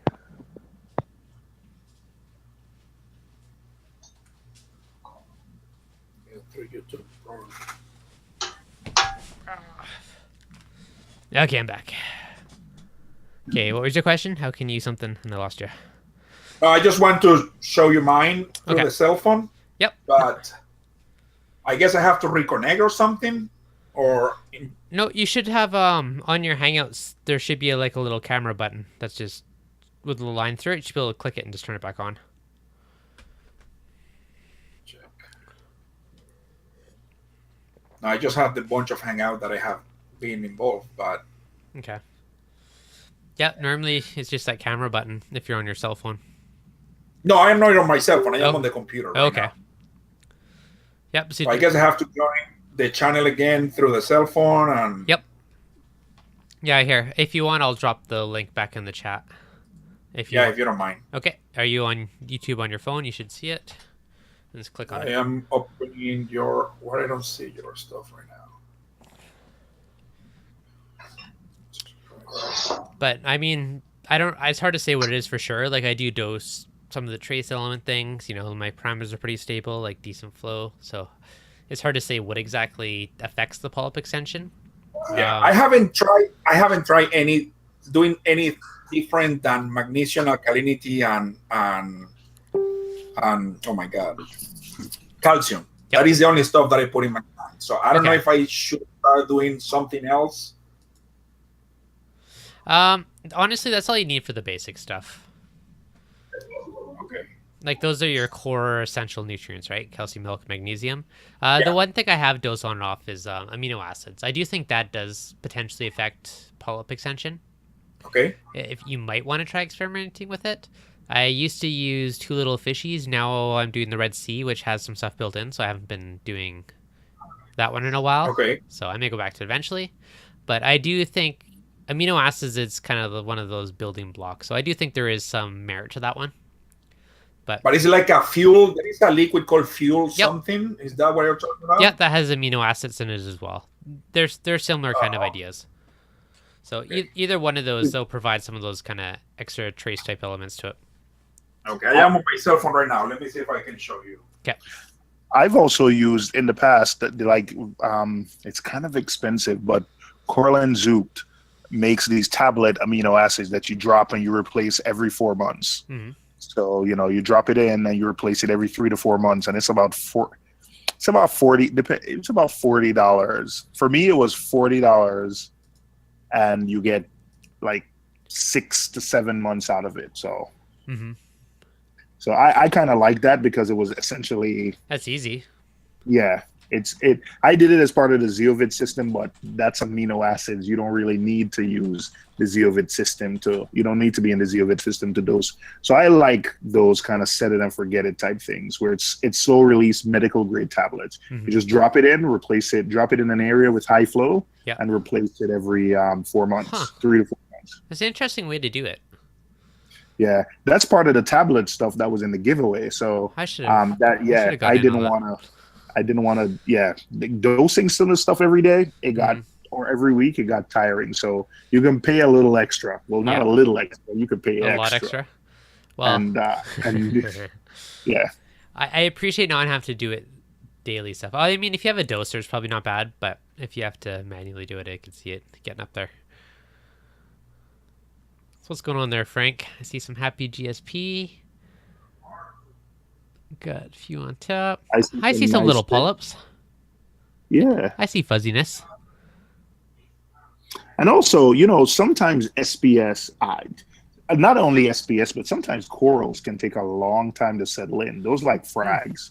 So after they've kind of fully encrusted the plugs, and they're fully happy and you haven't moved them for months, it can probably take a while before acropora or SPS like fully. In fact, I've seen corals like close up on me for months before they finally start growing and start setting down their base. So it could be that, the tank looks good, the tank looks healthy. So it could be that, Okay, but it will be helpful to put something else, like the amino acid that ReefDudes was saying, right, Dave? Yeah, I like amino acids, Yeah. especially if you're not like too heavy of a feeder. Mhm. I think amino acids, I think it's a good thing to try. Yeah, if you feed frozen stuff like mysis, I think you get amino acid stuff from that, but depending on what you feed. Personally, Yeah, but you know what? I Yeah. usually clean my Yeah. food. I melt in an RODI water Mhm. and then go through the net and then throw it on the tank. So I don't know if Okay. that. yeah, I never rinse food.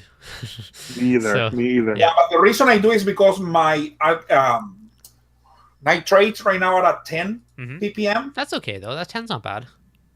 Mine are probably like Yeah, but I 15 don't to want 20. to go higher. So Yeah, Yeah, mine are about 20. yeah. Mine were higher, and I brought them down through a little bit of carbon dosing to about 10 to 15 now. Mhm. And actually, my tank is not happy with the carbon dosing to bring them down. So with 10, really? no, my corals are not looking pretty right now. I was gonna shoot a video. I shot a video, and I'm a little bit embarrassed to, you know your channel. I believe I don't follow you. Could you put the link or something? Like I can follow you. It's Reefing with O. I'll just comment right now. Uh-huh. And I think you can click and say, just go to YouTube and search for Reefing with O. Okay. But dropping the nitrates, and I really, I would say I'm an expert with carbon dosing because I've done it so many times. So I really started out on the low side. I have a formula I follow, and I even start with half of that. So in the last I would say, I think I would say 2 weeks ago. 2 weeks ago, on one of these live stream talking to Nick, and he said, yeah, you could do a little carbon dosing. I think you recommended biopellets or something, and I said, no, I'll do vinegar because I'm used to it. And in 2 weeks, I brought the nitrates, like with very little. I mean, I'm dosing like 5. I started with like 0.2 mil of vinegar a day, and now I'm up to 5. And the nitrates went from 20. I didn't know vinegar is way less potent in terms of carbon source than that's very vodka. low. I was gonna say I was doing like 0.2 and stuff, but that was with vodka.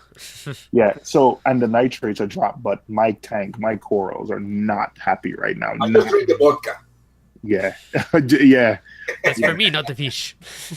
Better kind of dosing, but the tank is not happy. Not happy at all. Wow. And I'm also fighting a mushroom explosion. So like mushrooms just do well in today I went and I ordered, I got like a big knife, and today I went to town on like these mushrooms because they're just growing in corals. I mean, I kids went back to school this week. I've been doing a lot of stuff this week, so I didn't clean the glass. So I finally cleaned the glass. I had mushrooms growing on the glass. Like, oh wow. They're like invasive in my tank. The discosoma mushrooms. On the flip side, though, my jawbreaker mushroom is having babies, so that's good. I guess that's good. If I get invaded by jawbreakers, I'll be a happy man. But wait, jawbreaker mushrooms? Is that the crazy color one? Yeah. What? Where'd you get that one from? Come on. I had like an old MP10 around. I traded a guy old MP10 for like a jawbreaker. Wow, nice. Yes. Those are cool looking. So it's having babies, but everything else is just Christopher, you wish you had that? Yeah, I said that all the time before, until now you want to transition away from a softy tank to another type of tank. Yeah. When I first started, I had one of those like bluey green mushrooms. There was tons on this one area of the rock. And once in a while, I get in there with a razor blade and I trim a bunch out, but they always come back. Yeah. But then the mushrooms that you like, they don't grow as fast, of course. Like the Recordias and the other fancy ones, but the plaguey ones are like all over the place. So my son's 14-gallon nano. I'm looking at it now. The glass is really dirty, but I think it seriously has like maybe, I would say about 80 to 100 mushrooms in it. Whew, that's a lot of mushrooms. Yeah. But it doesn't matter. The more I go in with a knife and like dig it out of some spots, you probably just get more. It just comes back. I can see it. I think someone says, you can, if you cut them up if you slice them up, like each piece grows back. So yeah, Yeah, no, to get rid of it, you physically need to like get a scalpel and carve out a chunk of the rock underneath it and completely get rid of the foot, or else it will regrow. Yeah. Hey, your tank is freaking beautiful. Wow. I got a quick little tip you can use for mushrooms. Discosomas only. If you use I call it kick it, if you overdosed it slightly, discosomas close up. If I overdose what? Kick it. Oh, the ruby rift stuff. But will it hurt the fancy nice mushrooms though? From my experience, only discosomas. Okay. It may hurt, so I would say start slow. Did it kill them, or did it just annoy them? It made them close up for about a couple of days. I took them out of the main. Okay. All right. Well, for now, Dave's nano tanks was happy to take them off my hands. Dave, nice. If you're listening, Dave, the next time I see you, I'm gonna have a whole bunch of stuff for you. Just try it if you want to get rid of it, but or you can sell them, make some money. Yeah, well, I had a whole like petri dish full. Like they're big ones. And I cut them off. They're tiny, but I didn't like $20. Just gave the guy a ton of mushrooms. But so I have a couple of people here on the stream that I see regularly, like Nat King. I'll give him some mushroom. I know Dave has a dedicated softy tank. Yep. So before I even think of selling them, there's a couple of people here that are I like Sabella's in Staten Island, which is not too far. So I'll check with the reefers around if they want any mushroom, before I sell it. Because to be honest, that's how I got a lot of my frags. Like I traded with people, so I'll check with a couple people before I sell them. That'll be my last resort. No, I'm with if someone local to me on there that wants some mushrooms, I will give you some. I have is Nick here? Is Nick around? Easy Reefer? He was. I don't know if he still is. Yeah, I have a question for Easy Reefer. I'm getting this red turf algae. Mm-hmm. It's probably cyano, no? No, it's not cyano. It's like it's this red turf algae. It's turf algae. It's not cyano. Okay. You can touch it. I'm getting it in both my tanks, and so I know it's probably. I've never had it before, and I know it's related to Triton. So I don't know if it's because maybe overdosing one of the chemicals or anything. I don't know. So I just have a question for Nick, if he's around. He's my resident Triton expert. Yes. So so I see it in my big tank, and I have an urchin that really helps knock it back. But now I see a big patch. It's definitely turf algae, but it is. You know what I'm gonna do, Reef Dudes? I'm gonna shoot a video of it and do it on my new laptop tomorrow. And nice. I'm gonna shoot a video of the algae, but it is definitely turf algae. It's not cyano. It's not red slime. I know red slime. In fact, I don't get red slime. I get every other color of the rainbow except red. So it's like the furry little stringy type of ones? Yes, and when you scratch it, it doesn't come off easy. It's definitely turf algae. It's hard to get off. Okay. Exclusive Reef is asking me how's the Chaeto. Chaeto's doing fine, man. My Chaeto reactors do fine. In fact, I'm about to empty my Pax Bellum right now.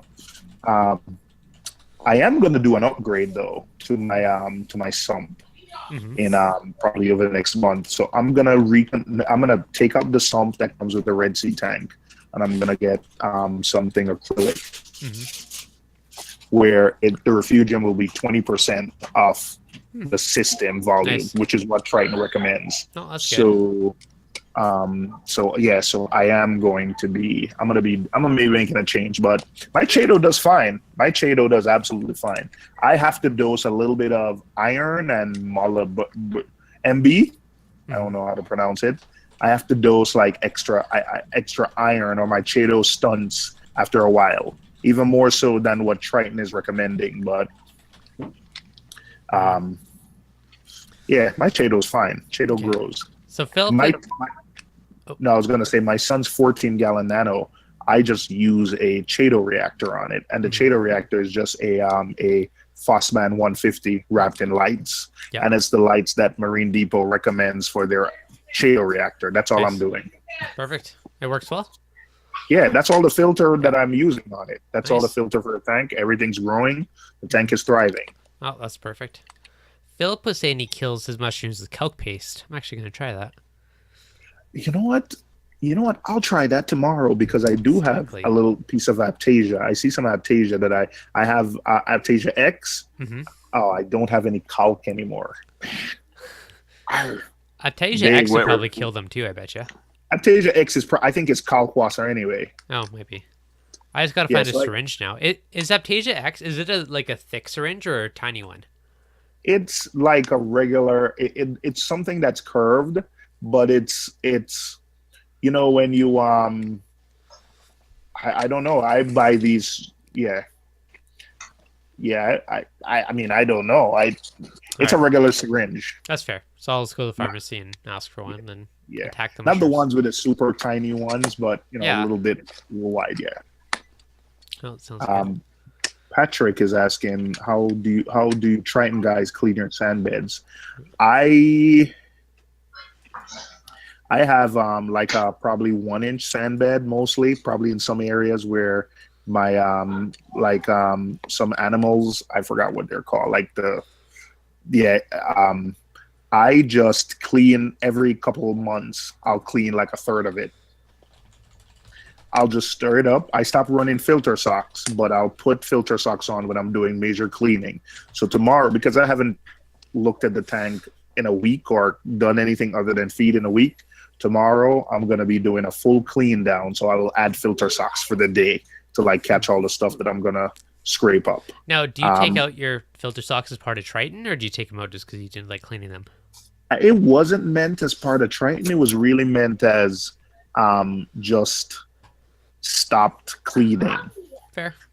You know, my process for filter socks were I have I think 8 pairs with the Red Sea, where you have to swap them. The Red Sea filter socks are really this tiny, weird proprietary filter socks that's not the regular standard 4-inch, and they clog every 2 days. So I had a bucket with bleach and water.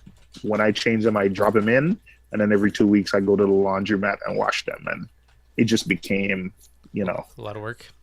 Man, man, everything in an apartment, you got to consider space. So it's a space for another bucket. That's true. You know, so it just got annoying. So I took them out. And, you know, someone said give it until October to see how your reef responds. I don't see a lot of particulates floating around, as it doesn't bother me. But, you know, I think based on some advice that Nick gave on a stream, or I think it was your stream, like doing ozone should help break down some of the organics that's floating around or settled out. So that's one of the reasons I'm looking into that. So I do run carbon. Okay. Absolutely, I do run carbon. I have a BRS reactor and I run carbon. So definitely run carbon. I see the difference. So there are times of the day, especially early in the day, where I like my tank white, like on the white side, because I think I like it just for a little bit, maybe a half an hour white. Yeah. And if I don't run carbon, you know, if I don't run carbon, I see that the water is yellow. And so I do run carbon. Okay. Absolutely. I have a BRS reactor that's full with carbon, and I probably change it every 3 weeks or so. And I run the BRS ROX 0.8 carbon. Okay, so I run carbon, and I probably changed it, I'm going to guess, every 6 weeks-ish. And then more recently, the ozone with it. I haven't changed mine in like a 3 months. Yeah. Maybe mine, I'm probably a month and a half to 2 months by the time I actually change it. Johan, I have to say that's a fancy-looking camera setup. In that light. Looks intense. Did you buy that one off Amazon? I was actually looking at something similar a while ago. Yeah, but this off of Amazon, and then this part off of Amazon, and then I guess this full camera for Amazon too. Does the light work well? Do you like it? Yeah, only thing I hate about it, there's no diffuser. Okay. So it's bright. Yeah. Oh, Johan, you could get where do you live, Johan? Atlanta.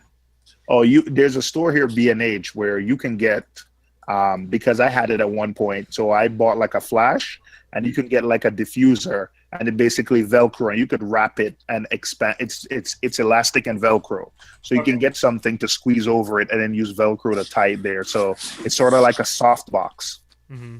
That's cool. That's what I'm looking for. Yeah, so B&H, check B&H. They have all type of stuff there. Or like super ghetto, like a Kleenex or a piece of tissue. Like I put these over light bulbs all the time. Like sometimes I have a light beside me, and I'll just like throw one of these over top of it to like tone it down. Just for like simple fixes. Or a piece of paper, just something to like get rid of the directional harsh glare of it, right? Yeah, Reef Dudes, after talking to you the other day, I started pulling out my old equipment. Like I have some soft boxes. Nice. I have some stands. Yeah, I had some flashes for cameras I sold like generations ago. So I mean, wow. I didn't realize I had like an IKEA bag full of stuff. So nice. I'm trying to step up my game. Yeah, I'm very tempted to buy that new camera. One of these days it's gonna happen. I've been trying to hold out, wait for it to go on sale. It hasn't happened yet though, so I'm just gonna keep watching it. One day it'll go on sale. What brand? I really want a Sony A6500. It's not cheap though. That's the problem. Well, remember what I told you about the Sony, like the proprietary, like their hot shoe thing is proprietary. So you can only get the Sony stuff. So if you want like a boom mic, you'll have to get the Sony one because that's the only one that'll get powered from that.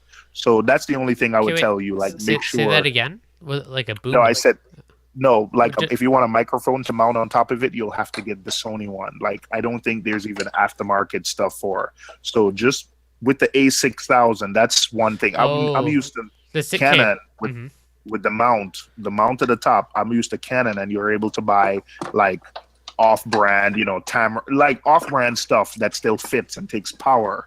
You could even buy like off-brand flashes, and it still gets data from. But I think the Sony one, at least with mine, it only accepts Sony stuff. So Okay. my wireless Bluetooth mic, it had to be Sony specific.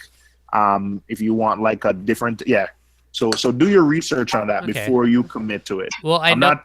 No, that's good to know. But I know the 6000 didn't have a mic jack, or the 6500 does.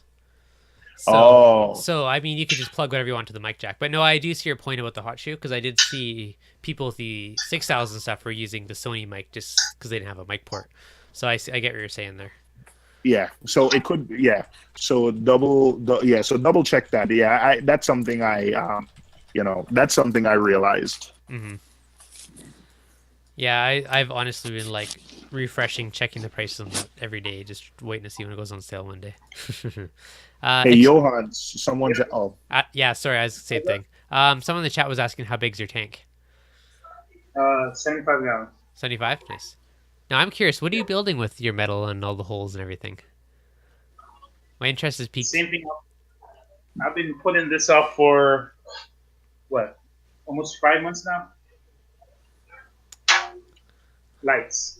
Ah, nice. Cool. Very cool. Yeah. That's the same ones I've been on ReefDudes I was putting together. Yeah, I've already I just tested them up. I've seen you soldering LEDs a few times now, so. Yeah. Nice. So, I have been externally testing just to see how they hold up in salt water.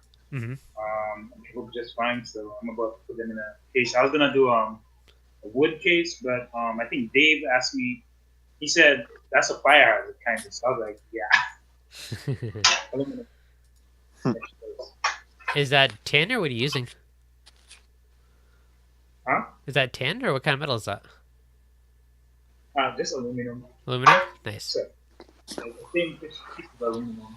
Huh, very cool. I really like this. Too thin though, but I mean, for now as a prototype, it's cool. Yeah, nice. That's cool. I appreciate the building of creation of stuff, so it's always interesting to me. Oh yeah. Yep.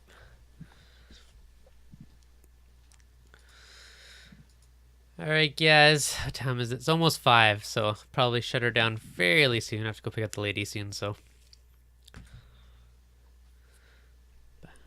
Just gonna check. Huh, so my pH isn't super high right now, but it's been stable the last while. So I don't know. I'm really curious to see how this is gonna play out.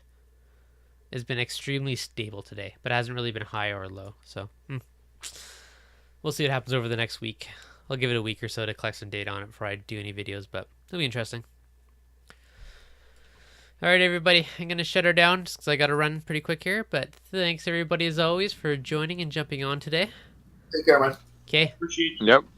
Thanks, everybody. Hit the like button, everybody.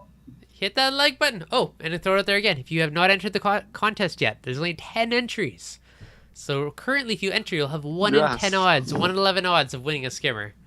So get those entries in. My odds are greater. Exactly.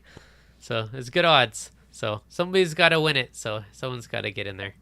I keep forgetting to join. I should join. Just join it. Hey, Just submit an entry. ReefDudes, you're having a 3K subscriber contest, right? You betcha, man. We're giving away a skimmer. I looked today and you were at 2.8. Like I didn't realize. I thought I had a couple months, man. No, when I launched that contest, I had 2,700. And I have 28 something. So there's only gonna be like a week and a half until we hit 3K. So it's gonna come up soon. All right, so I gotta do it. What are you doing? I only have 28. You got to get in there, man. All right, I'm gonna edit tomorrow. I'm gonna be triple fast. I'm just gonna throw this out. People think they have lots of time, but you don't. Like it's seriously, it's gonna come. I have 2837. I launched the contest a week ago. I think it was on the Monday. Wow. And I had 2737. So I've gained 100 in a week and 3 days. So 10 days. and this is at 3. So on those odds, there's probably about 10 more days until the contest. So no slacking. Get that video in. How you do? Better get to work. So I have so low. See? Huh? Look at that nice skimmer. Which way is it? It's opposite on the thing. There we go. Look at this baby. Somatic 60S. Looks really pretty. Somebody's got to win it. Yes. I got to give you a shout out for for having the contest on your stream the other day. Aqua TV said he got it, and everything looks good. Perfect. Awesome. No, I'm really glad. Thanks for letting me do that too. That was kind of fun. I apologize to the 1 or 2 people that I missed in the contest. I felt really bad about that. I guess I just didn't scroll down far enough and missed a name or 2 at the very bottom of the comments. So I apologize to them. So you guys better enter my stream and win yourself a skimmer. But I don't know what I can do for 5K yet, though. It's got to be something good. So do a tank. Yeah, I have a few ideas of stuff, but I got to do some bribing with some companies and hopefully work out a deal to get something good. I need one. What do you need? A wave maker, those long one, Gyra, or whatever it's called. All right. That's a good one. Oh, I have a few other random questions, actually. Not that any of this is for sure yet, but I'm going to have working on getting a couple of companies on for like some future upcoming live streams. I think it might be kind of fun. Ooh. Nice. Dude. What companies? I am just looking for the emails of who I was talking to. Carib Sea was one of them. I probably shouldn't be saying this because it's not official, but I was talking to them about a few things. So I might have them on. So they got some cool stuff, and I have many pounds of their sand and some different stuff in my tank already. Same here. And Bitopia, they do breeding, and they have like those tanks all in one, where it's like a kit, and you get your fish, everything, like basically your all-in-one reef. So there's a few different people I've been talking to lately. So I'm hopefully gonna have those 2 on the stream sometime in the next month. So it'll be kind of interesting to talk to them and get their different opinions and ask them questions and stuff. So yeah, once I know for sure that they're coming on, then I'll maybe throw something on the Facebook page or something. If you guys got any ideas or questions or stuff you want to know, I'll start making a list for when I get them on. Could be fun. Yeah. So make sure you guys get a video in the contest, because I have fun watching them, and I love the Wheel of Death. The Wheel of Death. The Wheel of Death. It sounds so loving. It gives that warm, fuzzy feeling inside. It does. All right. Okay. I'm going to shut her down. Thanks, everybody. Okay. Have a great Bye. day. Bye. You too. You too.